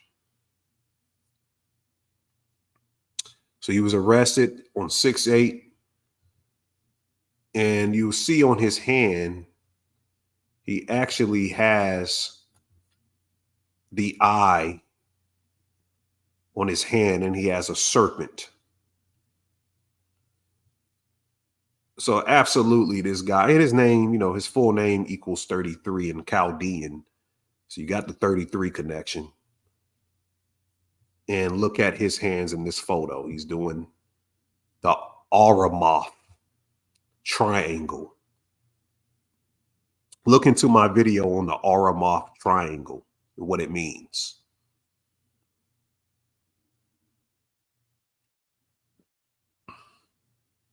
No, I don't know who Sloan Bella is. I'm not sure who that is.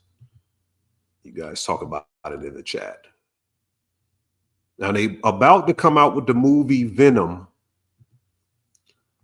They're coming out with Venom, and you got to understand, this is a movie you got to see.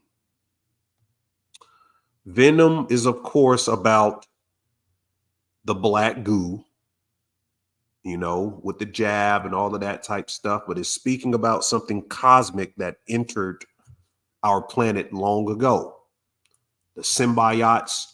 This photo right here, first of all, they got the San Francisco Bridge right here. They got the San Francisco Bridge. They're always giving you that symbolism, the Golden Gate Bridge. But the entity is speaking to him in a different way that I've seen it speak to him. It's popping out of his back on the side. This is the same you can see with the Horus.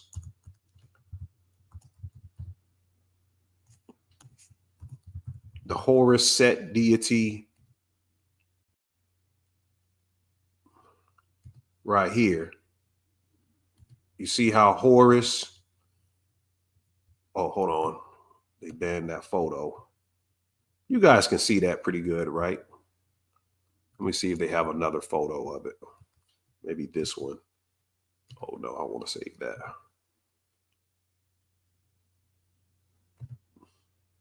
Okay, you see how Horus has Set speaking to him. This is something very esoteric here.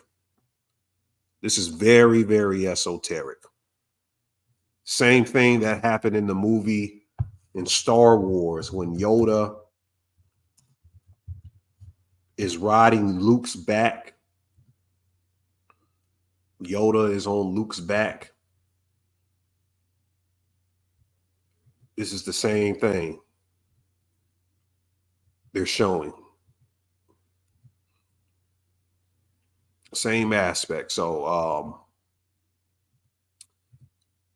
I can explain that esoterically, but that's not what this video is for today. So definitely check out Venom. There's some things they're going to show into that.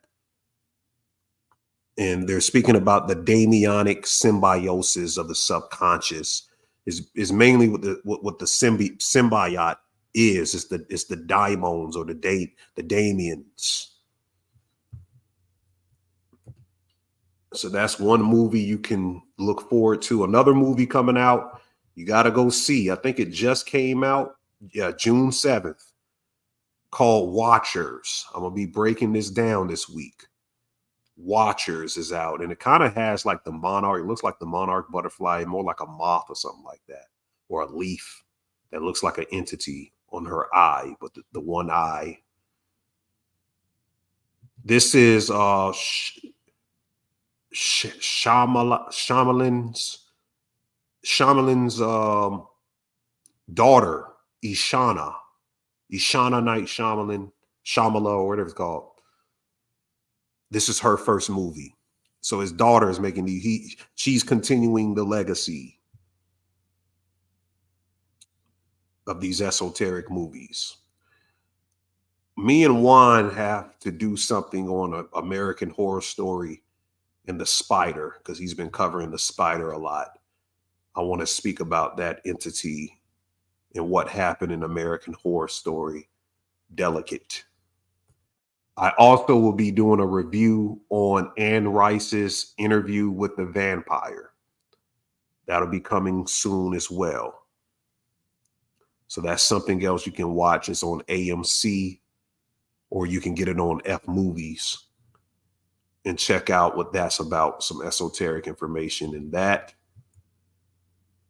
Jordan Peele announced he's coming out with a Black Cowboy series. I'm going to speak about this in the Larry Allen sacrifice, which is connected to Mexico's new female president, Claudia Sheinbaum. We'll talk about that in a second. Okay, I think those are the movies I'm covering right now. Let's talk about that right now. Let's talk about what happened with that and everything. So Mexico got this new president named Claudia Sheinbaum. And this was intentional. This was very intentional. She's basically a New World Order pro-leftist female president. That was an install. She's wearing a Kabbalah red string bracelet here.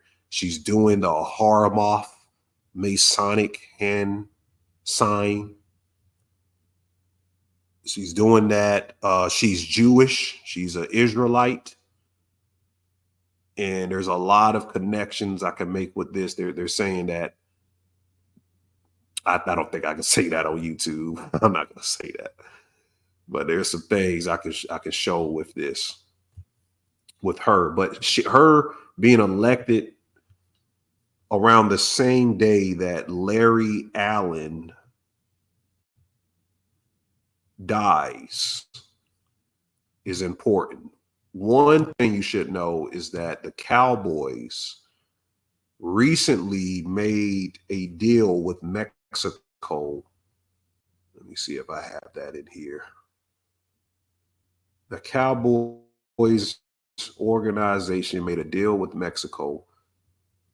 I don't think I loaded that in here, but basically Mexico, oh, here it goes right here. My bad, it's right in my face.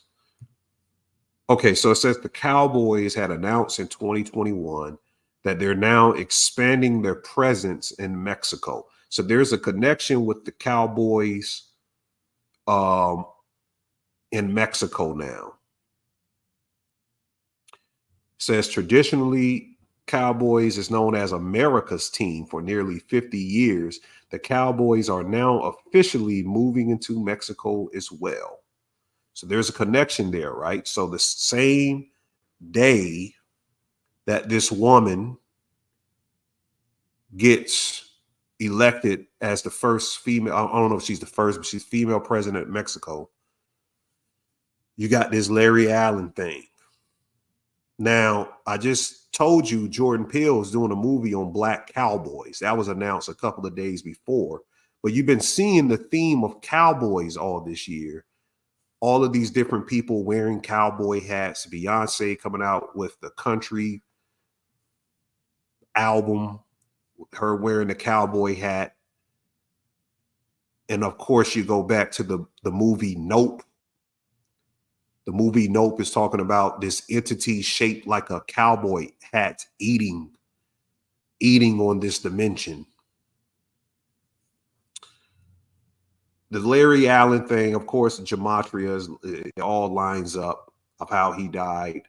He died on 6/2, sacrifice his name equals 62. He died 62 days before this Hall of Fame anniversary, 2024. He's dead 130 months after he was inducted in the Hall of Fame. Human sacrifice 130. So many connections to his name. He wore the number 73. Sacrifice is 73, ritual sacrifice. And he was on a Mexican vacation. That's the connection there. He was in Mexico around the same time this woman was elected. And he was in Mexico on the 154th day of the year. Mexican vacation and ritual sacrifice equals 154. Oh, here's another showing of the cowboy hat with sexy red. I forgot who that was. But yeah, it's all connected, family. That's all I'm showing you is these connections. And it all means something even more significant. The cowboy hat theme.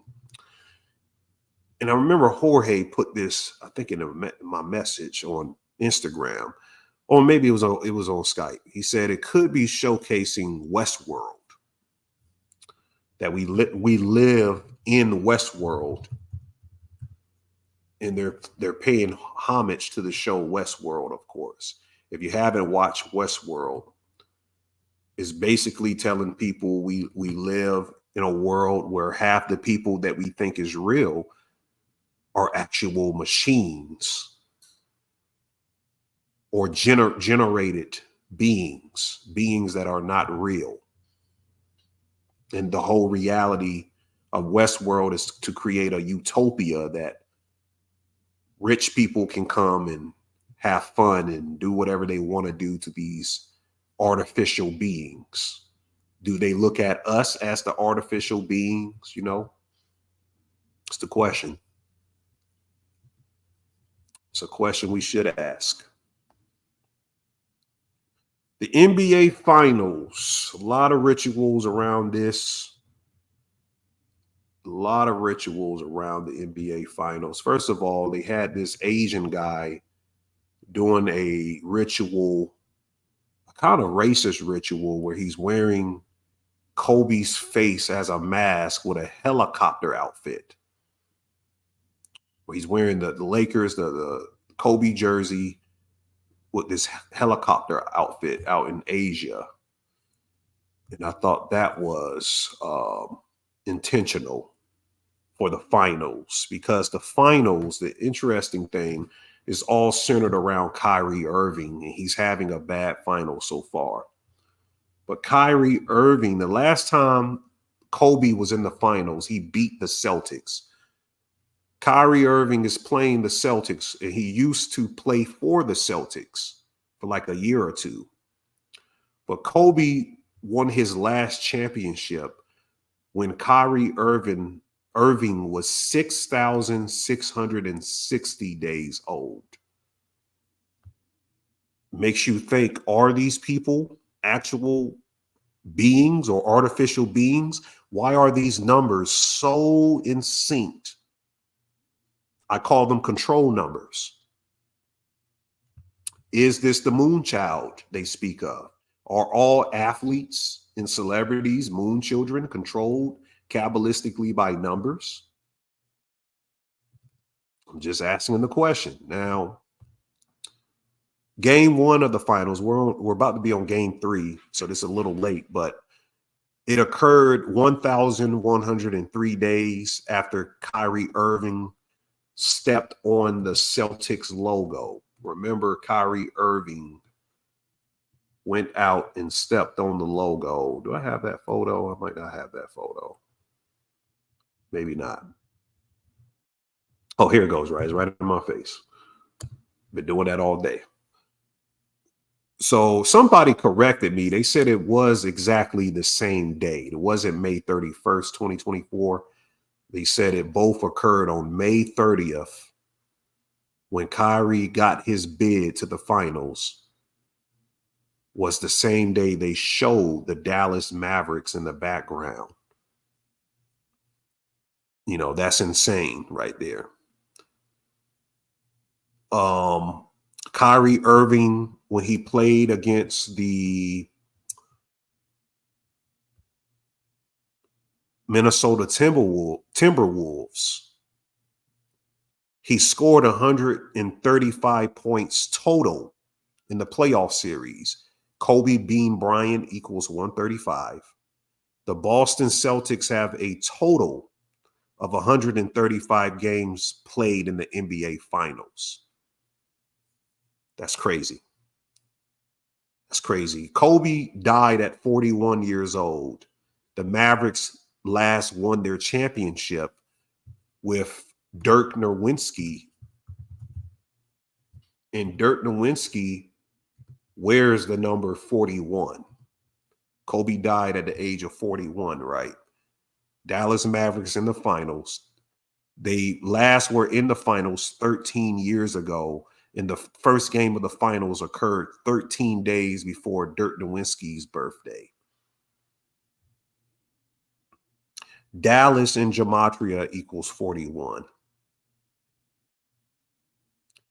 126 days after Kobe's death date, which is actually 1/26, January 26, the Celtics scored 126 points in the game against Kyrie when he stepped on the logo. And we also showed in the photo how the referees that game wore 24 and 8 on their backs, which were Kobe Bryant's number. This shit is crazy, man. I could go on and on with that. I'm going to leave it with that because we got a lot to get into. What else did we didn't cover? Okay, so we just entered Pride Month. We just entered Pride Month. Some things I want to show with that. Oh, before I show, let me show you one last thing. I meant to show this. Every one of the Dallas Mavericks players have an Illuminati tattoo. This is Luka Doncic, Kyrie Irving. PJ Washington has the eye on his shoulder. And Derek Lively has the eye on his forearm. So I just wanted to highlight that before I move on, that these people know what's going on, y'all. And I think what's going to happen to the Dallas Mavericks is connected to what's going on in Israel, because a Israel owner just purchased a large stock in ownership of the Mavericks, and they're the same colors as the Israel flag. And whatever is happening with the Mavericks, which is in Dallas, is going to be connected to the Dallas Cowboys this year. And they just had a player sacrifice. So I want to clarify that before I move on. So it's Pride Month. And a lot of people got mad when I posted this photo that in the word Pride Month, you clearly see the word demon. I got a lot of people mad right there. Got the word demon inside of Pride Month. This is no coincidence right here. Now, if you take demon, you get the word prith. So combine prith and demon. And there's a definition that prith was used to express a wish or request, but it's also a corruption of praying to thee, as of saying, I prithee. And that's generally used without the I. So it's a request or a wish to bring forth the demon, the prith demon or the prithee demon is what the symbolism is telling us. And I did a video on how since the 80s in libraries around the country, right next to the Black History book section, the Freemasons or the Synarchy tends to align placing the LGBT history right next to the Black history section. And if you get Robert Antoine Wilson's book, Everything is Under Control, he shows a excerpt talking about this and how in the future the word gay is going to mean two things. And this is from his book. This is not me saying this. I'm quoting occult literature. He says in the future that the word gay is going to mean one, black. They're always showing stuff with black people now on television connected with the LGBT. And he says it also is going to mean clone. He says that in the future, he believes that gay/black people will fear being cloned out of existence. So it doesn't surprise me in the 1 month with a Black revolutionary holiday, which is Juneteenth, is the same as gay month or LGBT month. And Facebook got mad at me posting this because in the Bible, and this is literally quoted out the Bible, but they said, oh, you're misconceptualizing this. Yeah, they cloned Tyrone. They misconceptualizing that demons refer to themselves as they, them, we, and us. That's literally the biblical chapters is listed below, but they were like, well, it doesn't literally mean that. So they mark my post when I posted this today for posting that. So I guess they're going to try to put a strike on my Facebook. Yep. You said so Mark Cuban doesn't own a majority of the team anymore. And I think he has a large ownership, but I think he has the biggest, but this Jewish lady has a large stake in it as well. So I don't know if I said it was larger than his, but I got to research and see if she has more than him. But I think he still owns the majority of stake, but she has a large stake too.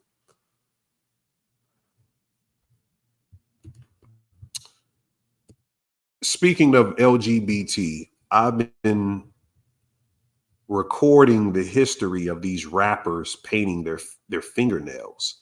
Started about, I think about, or these celebrities, these black male celebrities, they keep saying, you know, they got to paint their fingernails a certain color. You know, that people were saying that Usher is now soulless. If you look at his eyeballs, or you zoom in right there, you can see he looks soulless. But last week, Bobby Shmurda, which is a rapper, I think out of New York, he came forth with something interesting.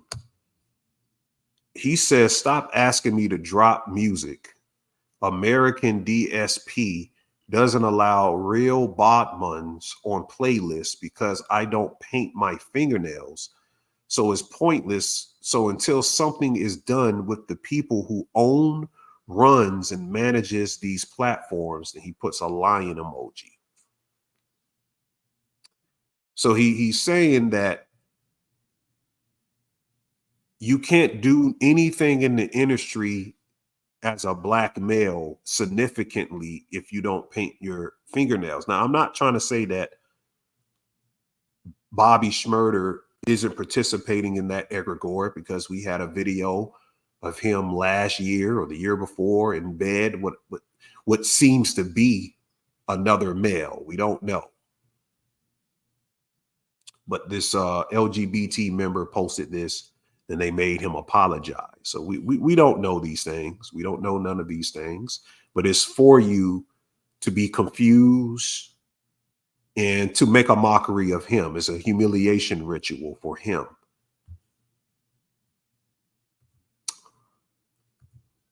And this other guy named Bandman Kev, he got a bunch of billionaires tattooed on his leg. Another rapper. Here's what he looks like. He got all of these billionaires tattooed, these white billionaires tattooed on his leg. Maybe that's his humiliation ritual. They all got different humiliation rituals. But this is just very weird. It's very weird things going on. Busta Rhymes look like a clone. This is Lil Baby purchasing a purse. One of the biggest rappers out of Atlanta. This is Ty Dolla $ign with painted nails. He has green nails on. What is this guy named? Trinidad James. Painted fingernails. Snoop Dogg painted them things. People were real shocked to see Snoop on the list, but yeah, he painted his fingernails too. A$AP Rocky got the eye fingernail polish. And then a plethora of others. Drake, we know Drake. Playboy Cardi, NBA Youngboy, and a bunch of other artists. It's not just black males. They got the white male celebrities doing it too. Post Malone, Lil Yachty is another one. So I was just questioning, what is this thing? And I think it's playing since since the fad of dyeing your hair blonde ran out, the new humiliation ritual is to dye or to paint your fingernails. To paint your fingernails. That dyeing of the hair, y'all remember when I played that video for you guys from the TV series with Andre 3000, Eminem came out with a video and showed you that the dyeing of hair, the name of the video is Houdini. It's Houdini. He had all of these dyed hair. Now you might say they're trying to mimic when he had his hair dyed, but I think this is really speaking about MK Ultra. And if you go through my videos, you can see the history of dyed blonde hair attributing to MK Ultra. I very thoroughly laid that out for everyone. They also got him dressing up like a woman, you know, of his comments he said in his past. Then they got him changing into, you know, the whole T-Rans thing, bussification, throwing up satanic symbols. They even have the satanic baby. I said, that's some Moonchild shit right there. They had a satanic baby born in the middle of the video. You know, so cloning, they have cloning in it, VR technology, they have the portal in it. So it's just real crazy video if you break it down esoterically, but I don't have the time to do it right now. Check it out though. All right, I think I'm boring you, family. Let me get into some information. Let's talk about Twin Peaks. Let's talk about Twin Peaks. Let me see. We can get into that real quick, and then we'll go into the lecture and start breaking this stuff down. So Dale Cooper of Twin Peaks, if you haven't watched the show, I'm not going to spoil everything. This is just a little pre-decode. The Black Lodge is based on this show. The concept in the modern New Age outlook on what it is based on this TV show from the 90s called Twin Peaks, where Cal MacLachlan plays a character named Dale Cooper, a FBI agent who visits this small town. And he goes to this town. He's investigating the murder of this high school girl named Laura Palmer. And once he gets into the town, it seems, you know, like a normal murder case. And then it turns into a esoteric, Gnostic roller coaster of themes. And he ends up getting trapped in this dimension for a period of time. But they showed him, you know, older now, and he's not the same age anymore. He's riding past the Twin Peaks sign the same day that when he played Dale Cooper, he arrived in Twin Peaks. So they did that this year. So there is some ritual symbolism of what happened, because Twin Peaks aired officially on April 8th, 4/8. And you guys know on this channel, I highlighted Illuminati equals 48 in Gematria, but the eclipse this year was on 4/8. So it's important with that connection to Twin Peaks. Y'all don't like Twin Peaks? Hey, Twin Peaks was great to me. I like every episode. You say you think he's Lucy's dad in Fallout? I don't know. Maybe he is. I can't remember that. That'll be weird if it was. Now, Laura Palmer, I'm just give you little details in the show. She represents the Gnostic Barbello and Sophia and Zoe, which is the feminine archetypes of Gnosticism that fell from the higher aeon. So she's killed, and then she gets trapped in the Black Lodge. Well, really, it wasn't even being trapped. They hide her in the Black Lodge, and then they give I don't know if it was a doppelganger, but a future self of her by the name of Claire Page. She lives in Odessa, Texas, and Dale Cooper has to travel to the future to bring her back to Twin Peaks when they figure out, well, she figures out that she lives in a hologram. And her screaming in that last episode represents the destruction of Judy, which I'll explain in a minute. Dale Cooper, he represents the Redeemer. I misspelled this. I was too lazy to change it. It's supposed to be in Gnosticism. But he represents the Redeemer. There's 3 versions of him in the series. There's the good version, there's the evil version, and this just I guess it's the in between. This guy named Douglas or Dougie is another role that he has to play. The arm. So this is somebody actually reaching out a hyperspace kingdom. Now, what's important is that you guys put my email in the chat for that particular person asking for me.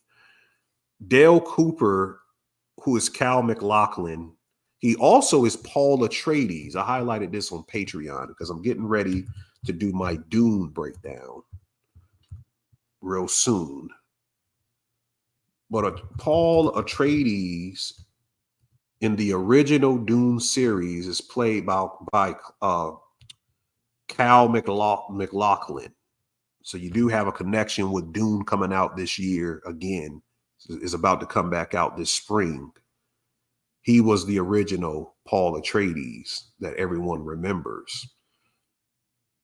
But the interesting thing is that Cal McLaughlin was born February 22nd. So he's an Aquarius in Vedic astrology. He's an Aquarius. I think he's Pisces in regular, astrology, excuse me. But in Vedic astrology, he's an Aquarius, and Aquarius is ruled by Saturn. And he has a nemesis in the series named Wyndham Earl, played by Kenneth Welsh. This is his nemesis in the series. And he actually was the FBI agent that trained him. Kenneth Welsh was born on March 30th. March 30th in Vedic astrology is Pisces, and Pisces is ruled by Jupiter. And they say in the series for these hyperspace kingdoms to the Black Lodge to open, Jupiter and Saturn has to be in conjunction. But they are speaking esoterically. They're talking about, yes, that's my email. Esoterically is startribe777@gmail.com. Esoterically, Cal McLaughlin and Kenneth Welsh, who plays the roles of Dale Cooper and Wyndham Earl, they are Jupiter and Saturn and Jupiter. So it's much more deeper than what you're looking at. So it took for them to enter the Black Lodge at the same time because they represent the conjunction of Jupiter and Saturn. I had to look deep into that just to figure that out. I said, let me just check their birthdays real quick. In Vedic astrology, notice they didn't put it in your regular Western astrology. Yeah, the chess match was interesting. Yeah, it's much deeper than what you think. So the hyperspace kingdom opens up this dimension where it's invisible to the eye, but when you walk through that invisible area, which has different geographical locations, it could be in a forest, it could be in the middle between 2 buildings. You can enter into a pocket dimension of the physical reality by aligning astrological times when these spaces open up. And the person I mentioned earlier, she wrote books on the hyperspace kingdoms or how these things have been opening in Black Lodge, Illuminati families been researching, trying to find these pocket dimensions, and they're seizing them or whatnot. So in this context for the show, the Black Lodge or the Red Room, the floor represents electricity in waveforms, the waveform pattern of chaos and electricity. In the red curtains, I think it refers to the root chakra. The basis of light is red, or the foundation of light at the lowest aspect is red. And the little man and giant represent the primal God or realm in Gnosticism. They're the ones instructing Laura Palmer and Dale Cooper throughout this whole dream experience called Twin Peaks. The arm or the brain tree, you got to watch the series, very weird, but the little man and the giant are the same person. They're not separate. But later on in the years, they become this tree. And I think it's them going back to the beginning. So they were this brain tree, which is an actual society. If I could show that society, there's something, let me see if I can pull it up. There's something called the Brain Tree Society. I think it's like a secret order.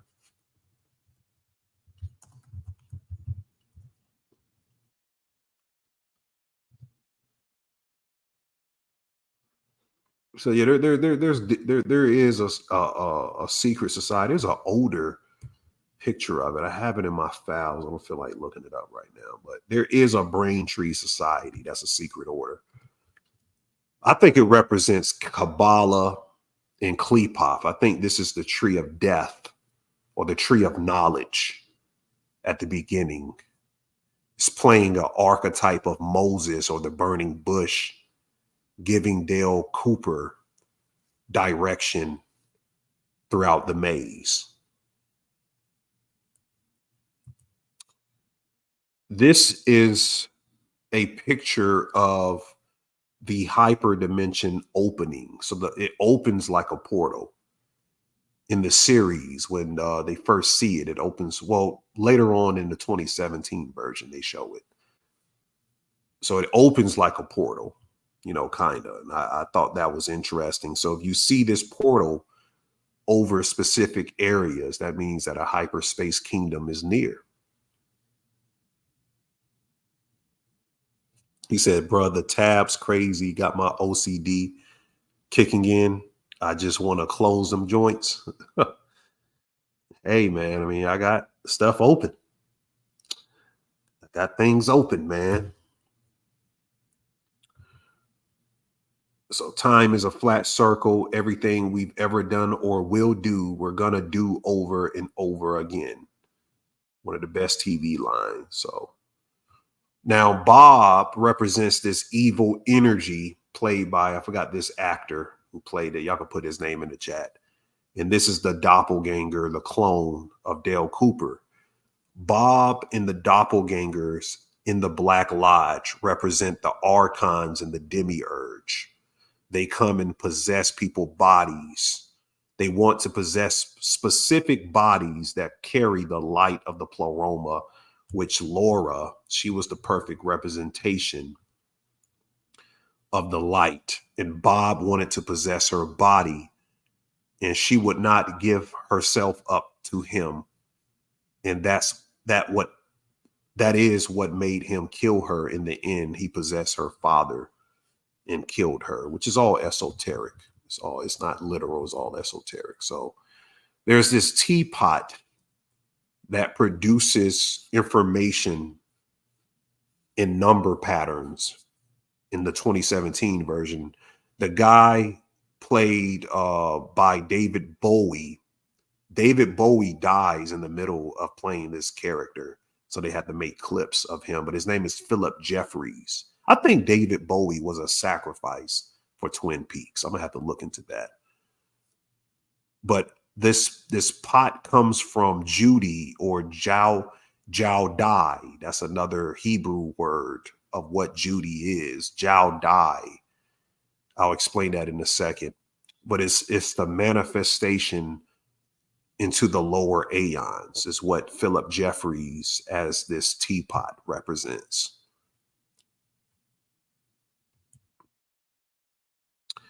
Now, they show in the later Return 2017 that this frog with wings, which is a Chinook tribe legend of frogs having wings. Esoterically, in the movie, this thing crawls into what's believed to be Sarah Palmer's, this young girl right here. If I could zoom in, I can't zoom in, but this young girl right here that I'm pointing to crawls into her mouth, which is, you know, I didn't want to show all of that, but it represents that it was implanting Sarah Palmer for the future. Because the whole thing is everyone is inside of a dream, I believe, of Laura Palmer. Twin Peaks, Odessa, Texas, everything that occurred in Vegas and other places in New York is inside of Laura Palmer's dream, which is Sophia. We're in the dream of Sophia. And she's dealing with her subconscious. No, I haven't seen the Dune movies yet. I know another one is coming out this year. You said you know the town in Twin Peaks is the same town that the C word was first spotted in the US. For real? That's crazy. Yeah, that's heavy right there. That's heavy, Jorge. I didn't know that. You said that happened to you too, Bubblegum? What happened to you? So Judy is the prime evil in manifestation in the show. The punishment of the gods for the atomic bomb that's set off in the show is that the dark side of the multiverse, or the portal of abominations and subconscious repression, is constantly being ripped open in this dimension. And Judy, or Jiao Dai is how they pronounced it, represents that evil, the dark goddess, so to speak. And we're gonna do a full Twin Peaks breakdown. I already put a word in Donut's ear, so we should be able to do that in the future. And if not, I'll do it on Patreon or on YouTube if you guys want me to come on. But all of these things are relevant. All of it is relevant. This is another picture of Judy and what this symbol means. I won't break it down. I want you to watch the show, watch the series if you haven't. All right, so let me get into the lecture. I just wanted to break some stuff down. Twin Peaks was great. Oh yeah, one more thing. I didn't know the guy from X-Files. What is his name again? I forgot his name. He played a T-Rans in Twin Peaks. I did not know that was him when I was watching the show. This was in the early 90s, you know. So I was like, why the hell is this going on again? What is his name? Dashoni? I don't even know how to pronounce that, but X-Files was based off Twin Peaks. A lot of things in X-Files is based off Twin Peaks, but that was some weird. Then he becomes the T-Rans becomes the head of the FBI. David Duchovny. Okay, but yeah, they had him doing that way early. And you guys got to look into this glass box. I think this is something connected to CERN, because this glass box was paid for by a billionaire mentioned in the series, and it lets entities from the Black Lodge enter into our world. But it goes back to that box I mentioned earlier in Dark Matter. And the connections, this is one thing I want to mention before I close out on Twin Peaks, not the video. We still got a little bit time to go. The order of the owls. Everything in Twin Peaks is connected to the owls in the forest. Even the owl cave gave the connection. And I'm thinking that me and Donut should do a Illuminati owls. Like, what does the owl mean in its totality? But one thing for sure that I realized in researching the origins of Twin Peaks, the owls are supposed to be UFOs. So remember when Major Briggs said the last thing he saw was a flashing light, then an owl. That's supposed to be a UFO in actuality, but they didn't want to go that route. They wanted it to connect it to something more esoteric. But an owl can actually turn its head 360 degrees. That represents knowledge. So that's one of the reasons why they love using the owl so much. But we're going to dig deep. I'll see you up in there, Donut. We're going to dig deep. Yeah, I'm going to go into Bob. I'm going to go into Bob more because B.O.B. came out with an album this year. And I noticed that on his album, he put the one eye on his album in the red room. So when it comes on, it's in a red room, just like in Twin Peaks, a red room, red curtains. But he has these women, you know, in the video.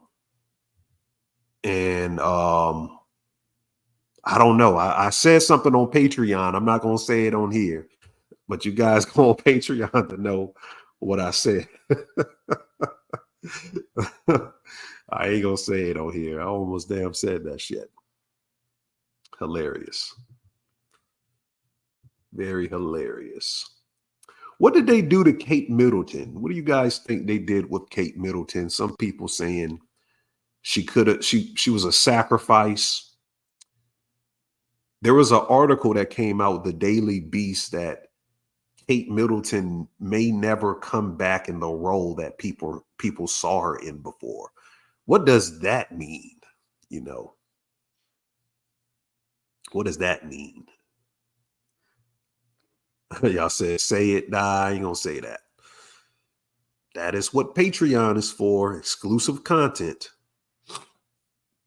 It says she moved underground. We did a video on the underground tunnels last video. We did a thorough breakdown of that. Did a pretty good breakdown of that. All right, let's get into it, family. Let's get into it. Changing gears here. We're doing pretty good today. We're doing pretty good with time today.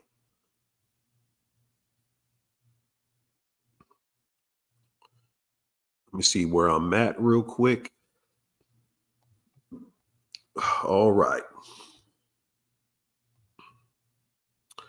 So when I was talking about the butterfly effect and chaos theory originated in the field of mathematics as a study of the way in which initial conditions affect dynamic systems, sometimes called the butterfly effect, which is connected to the mysteries of the Moonchild, because it is said that the butterfly, specifically the monarch butterfly, it copulates during the new moon. So the new moon marks the end of monarch spotting seasons. So it's interesting that the butterfly effect is connected to chaos theory in studies how non-linear reactions happen in supposed stable systems. The phrase was coined by meteorologist Edward Norton in the 1960s when he described the flapping of a butterfly's wings in one part of the world potentially created a hurricane somewhere else on the planet. So if you've read Ray Bradbury's 1950 short story, A Sound of Thunder, where the death of a butterfly in one moment in time has unexpected ramifications thousands of years later, this is chaos theory. What's so refreshing about chaos theory when applied to hegemonic human structures is its ability to break open any hubristic ideal that we can control benevolently, can't even talk right now, or otherwise, nature and by extension, our fellow humans. It is personified in mythology by the trickster figure. Chaos theory represents the trickster figure. So you can write that down as a note. Chaos theory shows up in characters like Burr Rabbit in African folklore, the coyote figure in Native American mythology, and even Bugs Bunny from Saturday morning cartoons. They are the court jesters. They are called the holy fool, who tell the truth through humor, wit, and cunning. It is not simply that fools change our perspective, though they do that. Rather, that fools create a liminal space where new perception comes possible, and that is where discernment is both invited and required. Okay, so the first thing we're going to deal with, understanding the process of the Moonchild. A magical homunculi is created certain ways. Now, a magical homunculi is called a telesmata, which is a geomantic diagram that taps into magical energies to produce a specific effect. For instance, a 9-pointed star would attract the influence, which they call Luna, not the moon, but the qualities reflecting the egregore of those who live the archetype of her, which is the moon. So certain people live by the moons, especially in certain Judaic esoteric mysteries. A lot of the Israelite mythology follows the moon. The electromagnetic frequency of the moon is very important to certain Jewish apparatus of following it. It connects to Islam. Islam came out of Judaism. People don't know that, which is why they're the only religions outside of Christianity and 1,000 other denominations which follow a solar archetype of the sun. They follow a moon archetype, which is why they have Islam or Muslims battling Israelites right now. It's all connected, all moon children mythology and shit. But this telesmata or egregore of those who live through the archetype of the moon gives influences through a medium through parallel methodologies using herbs, perfumes, metals, talismans, and so on. By using an artificial way to incubate the energy, it in fact is done as the same way chickens incubate day to day. What I mean is there's a crucial point that's thought by performing this experiment, incubating the energy in a specially prepared place. So the Moonchild has to be incubated like chickens. Now we're going to get deeper and deeper and break down all of the MK Ultra stuff. I'm just laying out the magical process before we get into the actual psychological process. So a specially prepared place is a place protected magically against incompatible forces. That's the same like in Yoruba mythology or African mythology. They have to arrange certain rooms a certain way. So they will have a room for Obatala. They will have a room for Ogun. And I'm talking when I say room in their house. They have a room dedicated to Oshun. So you can't take a Obatala pot and bring it in Oshun's room.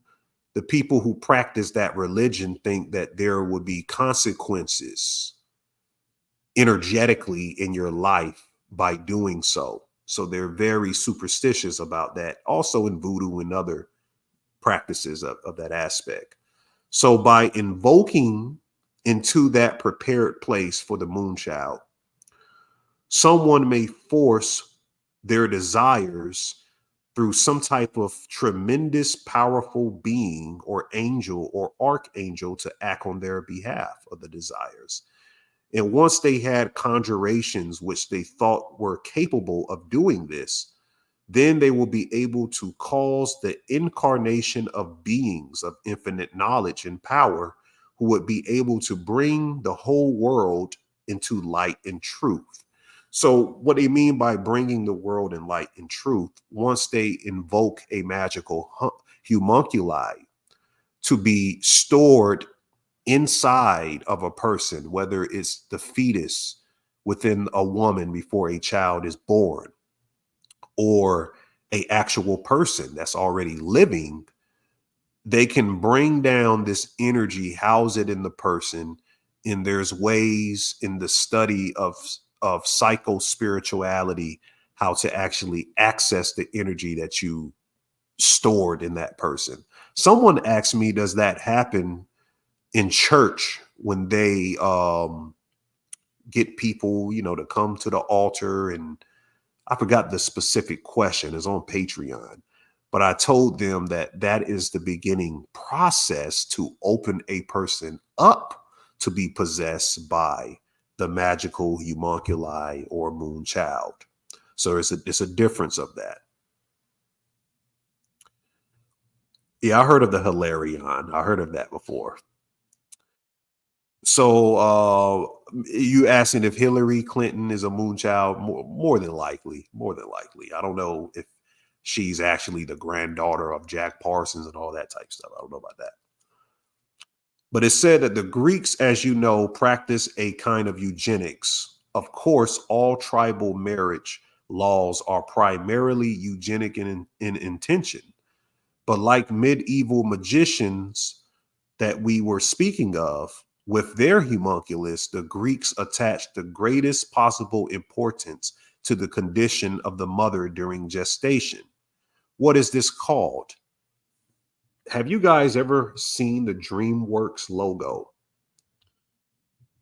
What I just described, the magical magicians and the Greeks, they would put the mother of the child in the greatest possible importance to the condition during the gestation. This is what's called in Moonchild mysteries, soul fishing in the fourth dimension. So when you're looking at the DreamWorks logo, this is soul fishing fourth dimensionally, and the boy sitting on the moon represents the Moonchild being incepted into reality. Yeah, you said there's a music group called Moonchild, but this is some deep shit right here. That's some deep shit right there. We got to digest that first. Now, so soul fishing on the fourth dimension, and somebody mentioned a music group. The music group Nirvana actually has a lot of Moonchild references in their album called In Utero. In Utero is a third and final studio album. Look at the names of these songs. The name of these songs, and they have this angel figure, as their, I don't know if that's their logo. Scentless Apprentice, Radio Friendly Unit Shifter, Milk It, Very Ape, serve the servants. I don't even know what that means right there. But the Moonchild book by Aleister Crowley is what Nirvana based their album after. Let me see if I have a picture. Do I have a picture of? I could pull it up, but I thought I had. Oh, yeah. I just put this. This is Aleister Crowley. The front of his book has a Moonchild on the front of it. But in this excerpt, it's describing in a nutshell what the book is speaking about, which is supposed to be fictitious, but the central plot concerns two factions of warring magicians. So they're speaking about Black Lodge, White Lodge wars. On one side, we have the white magicians attempting to bring about a new age to humanity by bringing into a being a magical means, a homunculus. This homunculus would be the vehicle for a spirit possessing the astrological qualities of the moon and would become a messianic figure, the Moonchild of the title. Of course, the black magicians do all within their powers to bring an end to this working. And there we have the premise of the novel, the interaction between the Black Lodge and the White Lodge. Okay. Now, what is the Black Lodge and the White Lodge esoterically?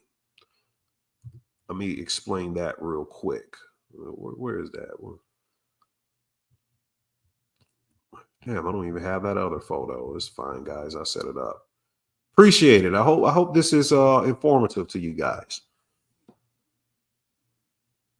What is the Black Lodge and the White Lodge? Let me break this down. And this took a lot of digging to find this, family. Even me going to Alan H. Greenfield, it was very vague. Like some of these people be not him in him per se, he helped me out a lot, but a lot of other people will be keeping a lot of secrets of it. So this is in my research. I discovered that the White Lodge consists of all that is good, representing bliss in nature. All that is good on sublunar planes up from Kamaloka, which I'll break down Kamaloka in a minute, which is the expressions of the elementals of nature. Remember my video on elementals, very pivotal to understanding the White Lodge. It also is the expressions of the elementals of the universe that conjugate down into mystical unveilings. That means spiritual experiences we have that gives us access to God's mind. And I'm speaking of the primal creator, not the creator of the physical dimension. The Black Lodge represents the infernal currents of the subconscious, the infernal currents of the subconscious. The Black Lodge is a realm that does not have any desires of right or wrong, is neutral, but it bears spirits that contain knowledge so vast that any who attempts to access these entities will gain the ability to rewrite the earth as we know it. And that's what they showed in Twin Peaks, the ability or access to these things is very unveiling. Now, Jack Parsons learned from Crowley. Jack Parsons was a rocket scientist, the father of rocket fuel. Where is his thing I had? Nothing's in here. No, okay, I had this for him. Okay. Rocket science connected to the occult and everything and Kabbalah. So he learned a occult formula, which is the ritual of the Moonchild, bringing gods or archons from the sublunar planes into a child. It is theorized and written how they first used JPL, Jet Propulsion Laboratory, for funding on rocket explosions. Remember, we talked about the Trinity bomb and the atomic bomb. to generate a portal. So these rocket explosions he did, Jack Parsons and these other scientists, generates a portal by splitting atoms in the explosions while having infants underground in a base from where the explosions happen. And that's for the spirits out of the explosion to come out the portal and enter into this innocent being. And this is what Crowley had titled in the second part of his Moonchild book, The Butterfly Net. It is also spoken about in the scholarly book on the Nephilim secrets, Breaking the God Spell. The name Project Monarch was named after the fact that the monarch butterflies transfer information genetically, and it takes 3 generations of a monarch flock to make it to their breeding grounds. How does the second generation know where to go? Monarch butterflies typically only live 6 weeks. Grown adults sparingly live a year or more. Johns Hopkins University did a study on genetic memory and determined it is a reality that they do this. So we have a memory or memories going back to the first ancestor we were sold from, or at least a millennia. So through trauma-induced mind control, when the conscious mind is broken into fractions, then you have these sub-compartments, then you will start to understand the magical workings of creating a Moonchild. The Illuminati formula used this to create undetectable total mind control slaves in the society. The formal Monarch Mind Control Project was developed from observations of high-level satanic families. Italian generational witchcraft is called the Ways of Strega. These generational occult bloodlines in Tuscany and Naples are very much into generational ancestor spirits, and these were the ones that Aleister Crowley went to learn how to create the Moon Children. They can advise a ritual seance through telepathic invocation to plant a interdimensional being surmised from a sublunar egregore to inhabit the body of a person. It grows with them, and it takes free will from its hosts, making them think that they are in control, but they are under some type of hypnotism and mesmerism. These beings can grow to be a full adult within 1 week. I don't know how people don't think this is very important to know. I've seen a lot of people leave. Somebody told me on Patreon that the information is just too much. Sometimes the stuff is too much. But you heard what I just said, though. They're even showcasing the monarch butterfly, that these celebrities are moon children. Look at Megan Thee Stallion wrapped around in the monarch butterfly wings in a cocoon.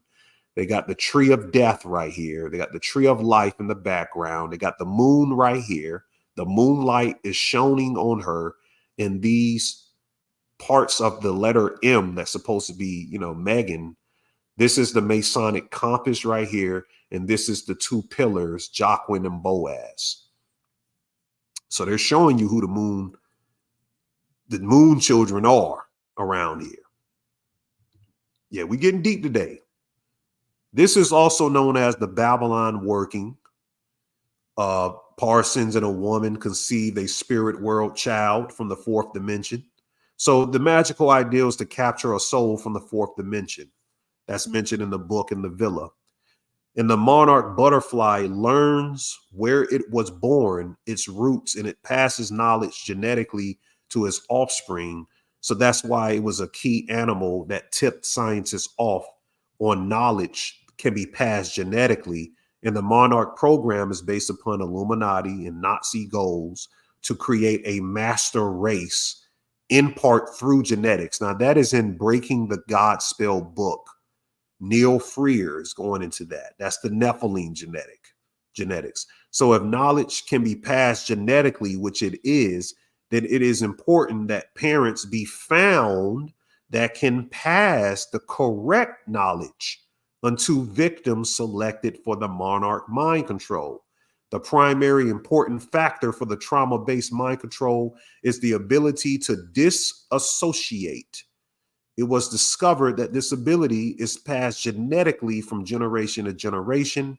American Indian tribes who had traumatic ritual dances or who would wait motionless for hours when hunting, children of the fakirs in India who would sleep on a bed of nails or walk on hot coals, children of the yogis, those skilled in yoga who have total control over their body in trance, Tibetan Buddhists, children of Vodou, Benzongo, and other groups have a good ability to disassociate. The children of multi-generational trauma and abuse is good at association. So you see why they can target, Black Americans or whatnot. So the Illuminati families know this, that if they've been through enough trauma, it's easy to disassociate psychologically the mind. And European occultists went to India and Tibet to study occultism in the Eastern philosophy of the Moonchild. There they learned yoga, tantric yoga, transcendental meditations, other methods of how to disassociate.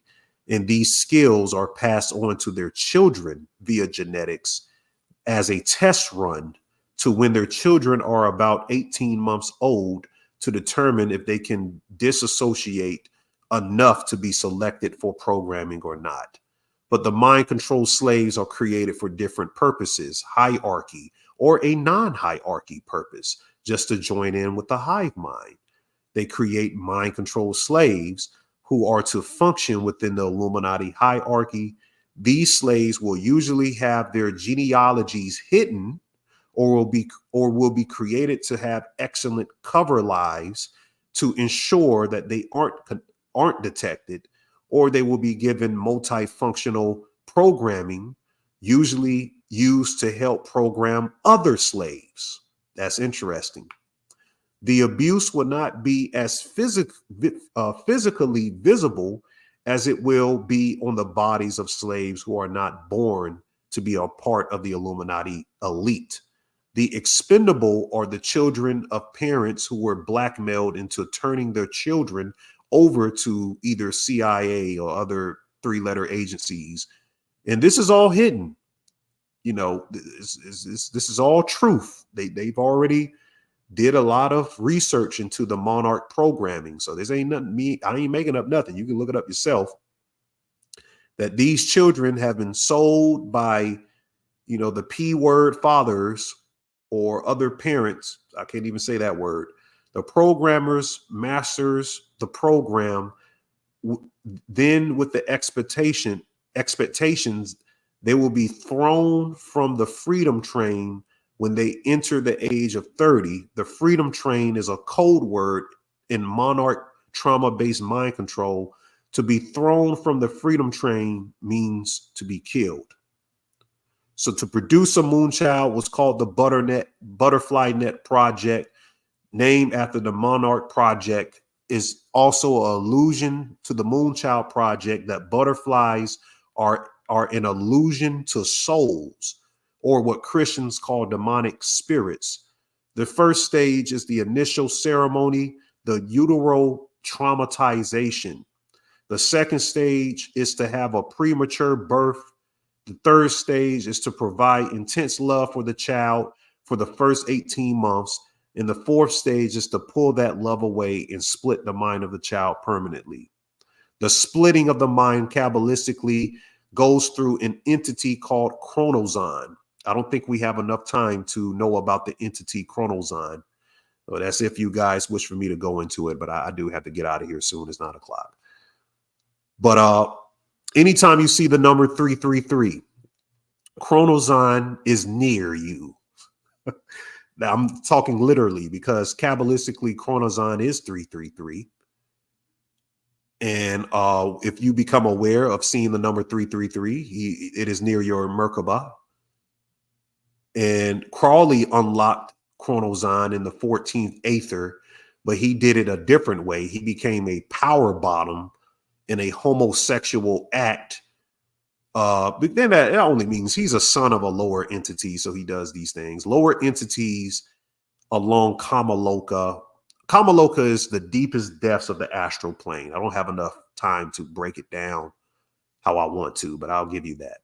The deepest portions of the astral plane. I have a graphic to show you on that. But study Kamaloka to understand the sublunar world and how they create these moon children. So here you go, right here. So Kamaloka is where these are tiers of the astral plane, tiers of the physical plane, and you see how low they are in the astral plane. So lower entities along Kamaloka have to do something extremely unnatural, out of human decency, to obtain enough Kundalini cosmic fuel through the excitation of sexual energy to make quantum leaps into cracking codes of what is the ultra-terrestrial formulas. Again, it is not needed for those born with Doth or those who are their genealogy born from a lineage of the secret chiefs, i.e. ancestors' galactic origins, not hybridized through Lovecraft's miscegenation theory that challenges Darwinism. Waiting at the 10th Aether, once you've merged with the mother, Nuit, you become a force inside of the Ma'atian current, whether you remain in the Nefesh, which is your body, or your body, or if you ascend into Eden, which is bliss, you must face the single entity, the demon chronozon, the first and deadliest of all powers of evil, a being composed of complete negation, described in the book. So chronozon is something very chaotic of an energy. And if you can cross through chronozon, you can transmutate and become something more than what you were. If not, you will be thrown back and you will regress. So it's esoteric as well. Most moon children are people who claim to be abducted. So if you hear people who say I've been abducted, more than likely, if it is true, if they're not lying and they're using that to cope with their trauma of what happened to them in life, they just say I was abducted or something. But if it did happen, they probably was abducted by these monarch programs.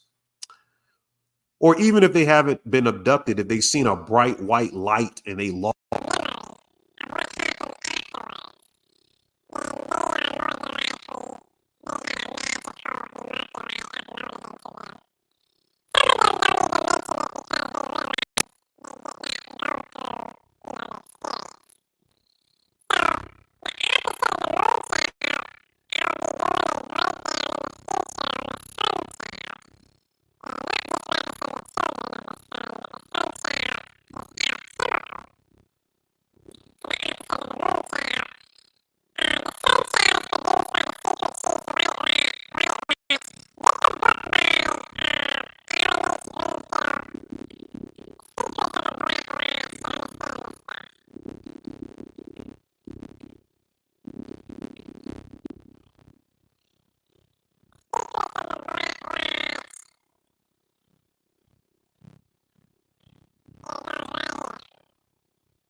Can y'all hear me now?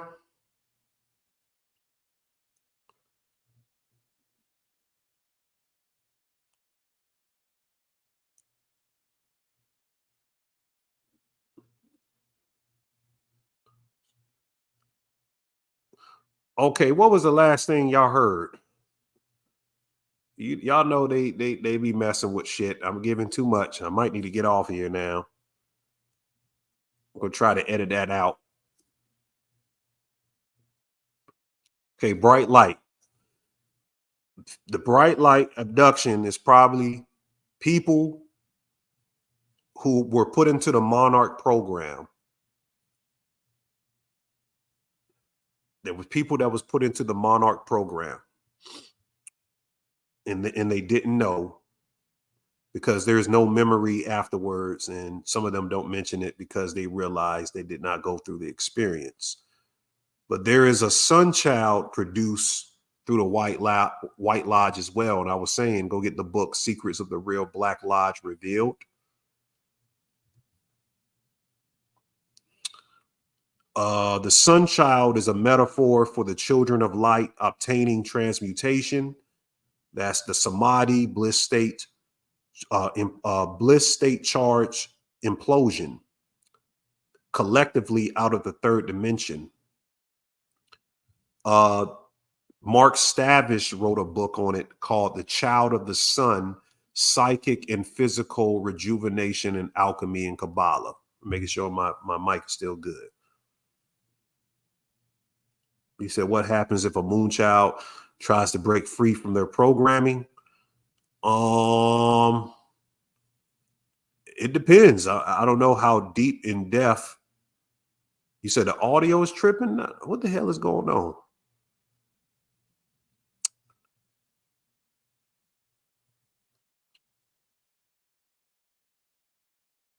The audio is still good? Okay, I don't know what's going on. Maybe they're behind a little bit, whoever's saying that. Let me open it up for questions. Let's go ahead and close this thing out. Let me give y'all the link, and we're going to open it up for questions. I'll save the rest for Patreon this week. I'm about to post the link up. So if you want to join me and ask a question live, I will continue to answer questions in the chat as well.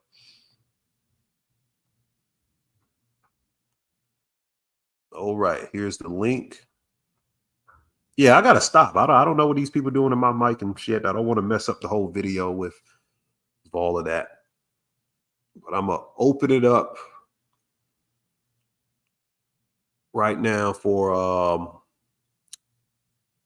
questions. I got to get out of here soon anyway. We went pretty in depth. I think y'all got the gist of it.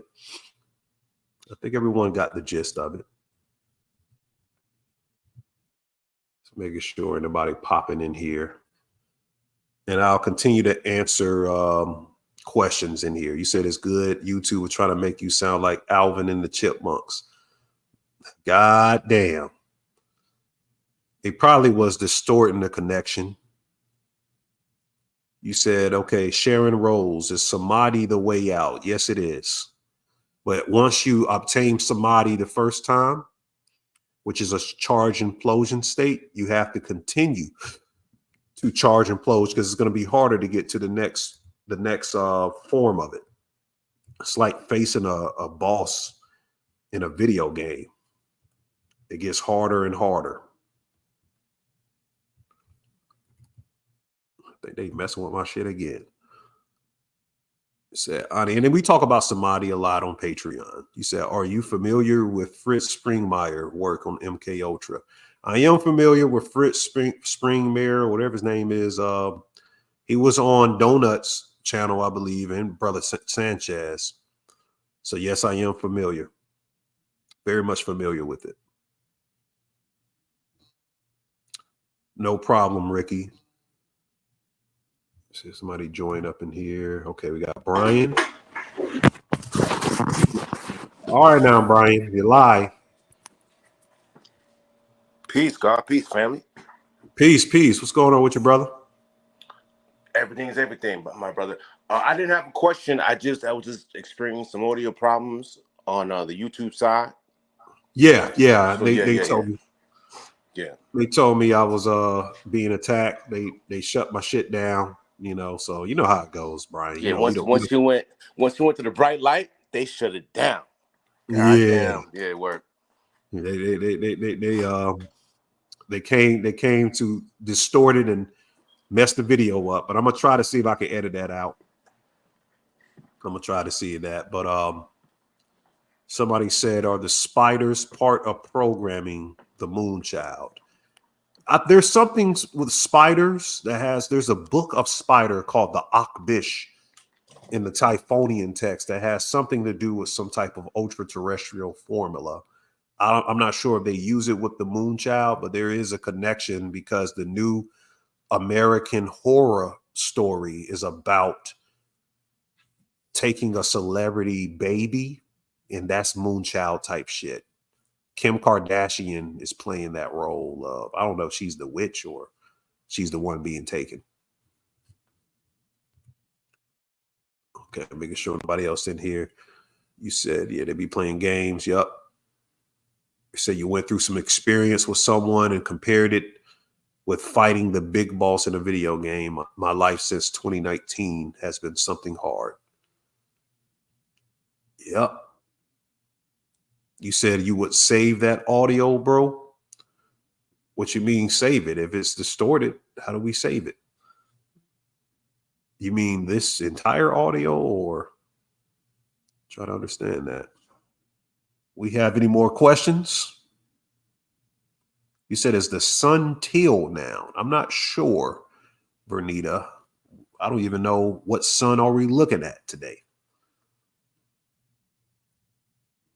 I'm not even sure of it.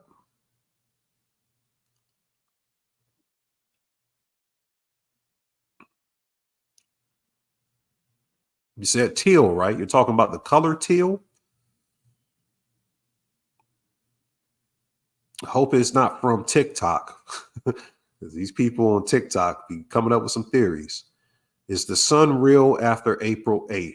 The sun has been dualistic. They've been having a hologram sun out here for at least a decade or more, going back into the 90s. We haven't seen the true sky since like the 90s. So the sun wasn't even real before April 8th. Oh, was it real? Oh, okay. Real. Okay. Yeah, that's what I'm talking about anyway.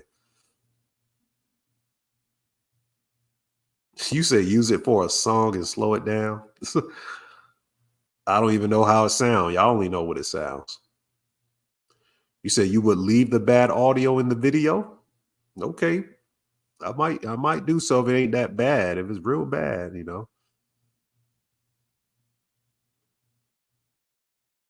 But yeah, you guys make sure to get on Patreon, get that info. We got to go in. Like I said, this week, I'm releasing that Jaguar Wright video, and we will go into more of these mysteries. What I didn't finish today, we'll complete that. I'll also go further into the Sun Child, the opposite of the Moon Child. There is magical text on that and what they're talking about. You said, Ani, will you have this information on Patreon? This is Lakota from Patreon. Shout out to Lakota. Yes, I will. Yes, I will. We're going to go that probably even deeper. Y'all know how we get on Patreon. A lot of people be leaving some of them sessions in Patreon because it'd be too deep. I was told the last session, if y'all go to the last video on Patreon, they said that shit was too deep. And most of it, we kind of iterated today. But I cut out my personal experiences because those personal experiences, that is what tells you the magic is working, your personal experiences. Are there any notable people in the White Lodge? That's a good question. I'm going to have to ask Alan H. Greenfield about that. But I would say if you're working on the half of bliss and benevolence in nature, you are a part of the White Lodge. But I think you meant like notable as in everybody knows who's working on that end. I'm not sure. Is the Moonchild the omen? Yes, it is. Great comparison there. The Omen is a moonchild. The movie Omen is about a moonchild creating the Antichrist. Do you know about plasma fires being called wildfires now? No, I don't know about that. Is Samadhi what the Sidhu practice? Yes, it is. I said this is deep and steep. Are moon children a form of a human weapon? Sounds correct. That sounds like generally what it is. More like a human tool. So a tool can be used for a weapon or other things. Said great show, Ani is Shane. Shout out to Shane. We appreciate you very much, bro. A lot of the Patreon family on here. Nagas and Fangs up on here. All right. I think y'all running out of juice now. So that's it. We went in. We covered a lot. I think this is a 3-hour video. Appreciate everyone who stuck through the video. Make sure you go to patreon.com/THE_spiritual shade room to get the more in-depth parts of what we covered today. And even more. We got a lot to talk about. So with that, I'll see you guys this week on Patreon. And I'll be on should be on Gen Z as well this week. Give you an update with that. So all right, family. Arimpoya, Ashe to the ancestors. Y'all put the Patreon link in there for people asking. And I'll see you guys next time later this week. Peace.